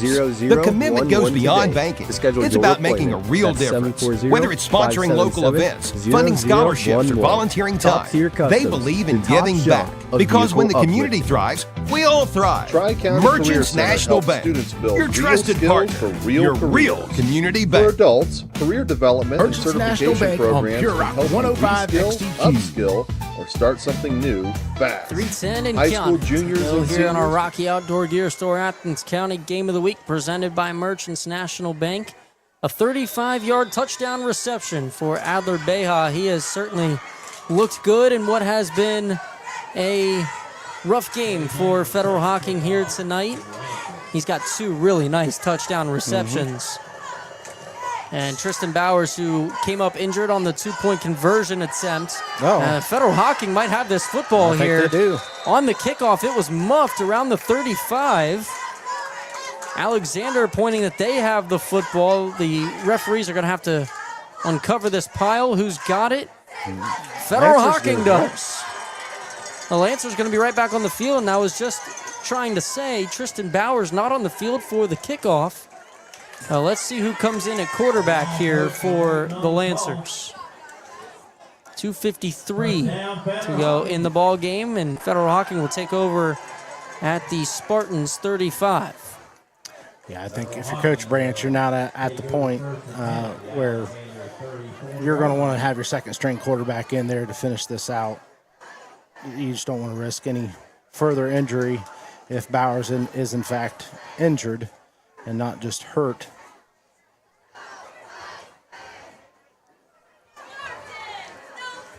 And get some time here, a little extra time here to get set for this offensive series. And the Lancers still huddled up over at the 50-yard line, talking things over. The Spartans are out on the field ready to go, and now here comes Federal Hocking. 2:53 to go in our ball game here this evening. Alexander leads at 49-12. over the Lancers. The Lancers are looking to go 2 for 1 here. Touchdown to Adler Beja just moments ago, and now they recover a muffed kick. They're going to go to a wildcat. They're going to go to a wildcat look, and someone jumped on that line. There was some miscommunication about the defensive line. It was on the Spartans. Looked like they tried to go with a hard count, and they got him to jump. Offsides on the Spartans. And once again, folks, these are majority of the players that are out on the field right now are younger players getting some of their first. Well, I mean, if you're the Lancers, time. You only have so many players to choose from, right? So you still have to keep some of your seniors out there and your upperclassmen just simply because you have to put 11 on the field. It is Braden Hill standing in the shotgun. He takes the snap, going to keep it on the left side. He's got speed, a full head of steam inside the 15. He's tripped up inside the 10. Braden Hill. How about that run, Tad? Yeah. First down and goal. They tried to, open up the game with the same exact thing out of that wildcat look. It didn't work nearly as well against the ones of the Spartans, but again, you'll take these positives late in the game for the Lancers. All the way down to the 7. First down and goal. We're under 2 minutes to go. Lancers trying to get back into the end zone before this one's over. Braden Hill stands in the shotgun once again. He's about 8 yards behind the line of scrimmage. This time he'll work to the right. Back up the middle. Hill is leveled inside the 5. Coming away from the pile, Kaysen Adelsberger for the Spartans is all sorts of fired up. And so was the sidelines because they saw it was a big hit. You may have heard the crowd moan and groan a little bit there, too. Picked up 4 on the play. It'll be second down and goal. Adelsberger has played with some fire all night. Hill takes the snap, works to the right side. He is hit and dragged down at the 5. It seems like they've got one play with Hill in there, and the Spartans have started to pick up on that. 1 minute to go. Looks like Coach Branch might take a timeout here. I think he wants to draw up a different look here for Braden Hill and the offense. He will take the timeout with 57 seconds remaining. It does stop the clock, despite us being in a running clock scenario. We do have a final from Athens. Unioto wins it 33-14 over the Bulldogs after Athens had a 7-0 lead at halftime. The Sherman Tanks come out firing in that second half, and Athens falls to 1-1 on the season. Last update from Nelsonville York, 35-6 over Logan in the third quarter. Got to imagine that game's getting pretty close to final if it's not already. And once again, Trimble takes down Fairfield Christian Academy 42-0. Head coach Terry Holbert gets his first win as a Tomcat. Congratulations to Coach Holbert and the staff, as well as the team. We will see them next week as they take on Vinton County. We'll hope to have Coach Holbert on the Athens County Coaches Show on Tuesday. And make sure to tune into that to hear the recap from tonight's game at Fairfield Christian. Sure, a lot of positive to talk about for Coach Holbert and his team. Back out on the field here at Alexander. It is third down and goal from the 4. Braden Hill once again stands in the shotgun, 8 yards behind the line of scrimmage, takes a snap, once again keeps it himself. He's got an edge. Braden Hill into the end zone on the left side for the touchdown. Yeah, and that play did not go where it was originally designed. Braden just used his athleticism to find the edge and get into the end zone and put some more points on for the Lancers. It's now 49-18. The clock continues to run with 40 seconds to go. Imagine Federal Hocking going to keep the offense out there and try to go for 2 here again. This is likely going to be the last play because the clock is running. I think it's pretty much a guarantee that this will be the last play of the ball game. They're going to line up to kick it, yes. And that is Paige Amlin coming out for the extra points. The female kicker for the Lancers. Coach Branch saw that I think they're short a player. Oh, this is a cool story, though, Tad. I went out to Federal Hocking over the summer to get some video for our socials, do a little pregame package on the Lancers, and one of the things that I noticed and one of the things that Coach Branch talked to me about was their kicker, Paige Amley, a female that has been a female kicker that has been on the staff for a couple of years now, and she wanted to give it a try. She walked up to Coach Branch over the offseason and said, I want to play kicker this year.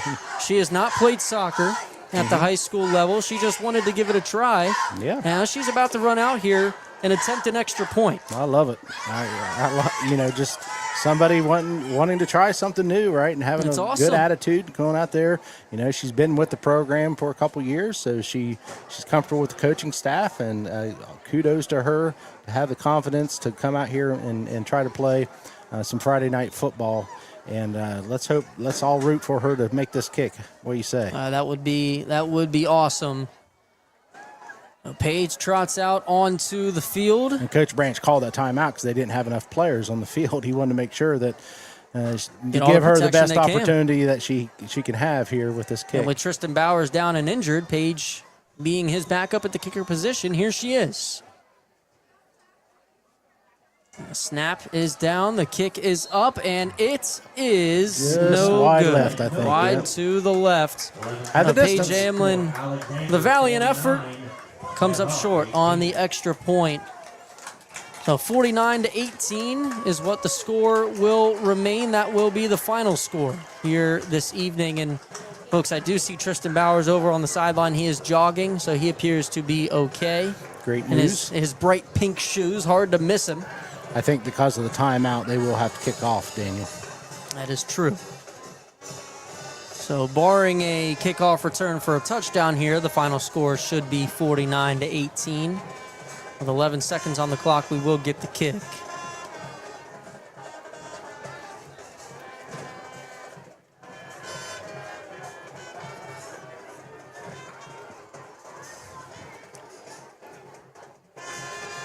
The Lancers slowly trickling out onto the field. The Spartans are ready to go. They are ready to wrap this one up and take it to the locker room. Special teams coordinator, which may be Coach Branch, is probably going to tell the kicker here just to, squib the ball down the field. It will be Paige Amlin doing the kickoff. So she'll tee it up at the 40.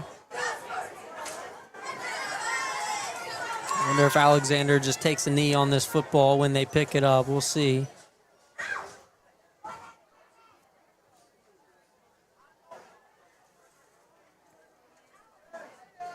Well, that moon is bright tonight. Would you call it a full moon, Daniel? Is that full? I mean, it's pretty close. Pretty isn't it? darn close. I don't think it's completely full. But maybe my eyes are just playing tricks on me. Can you see the man on the moon? Yeah, Neil's up there somewhere, isn't he? Oh, I'm talking about the face of the moon. The face on the moon. No. Can't make it out, can you? I Probably cannot. don't do well when they put out them splotches, them puzzle splotches or whatever. Ask you what you see. I'm going to be honest with you. I have no idea what you're talking about right now. Paige Amlin just does a little squibber there. kick, a little onside, and it rolls about 3 yards, and that'll do it. Just wanted to put the foot on the ball and run the final seconds out. Alexander wins it, 49-18. They move to 2-0 for the first time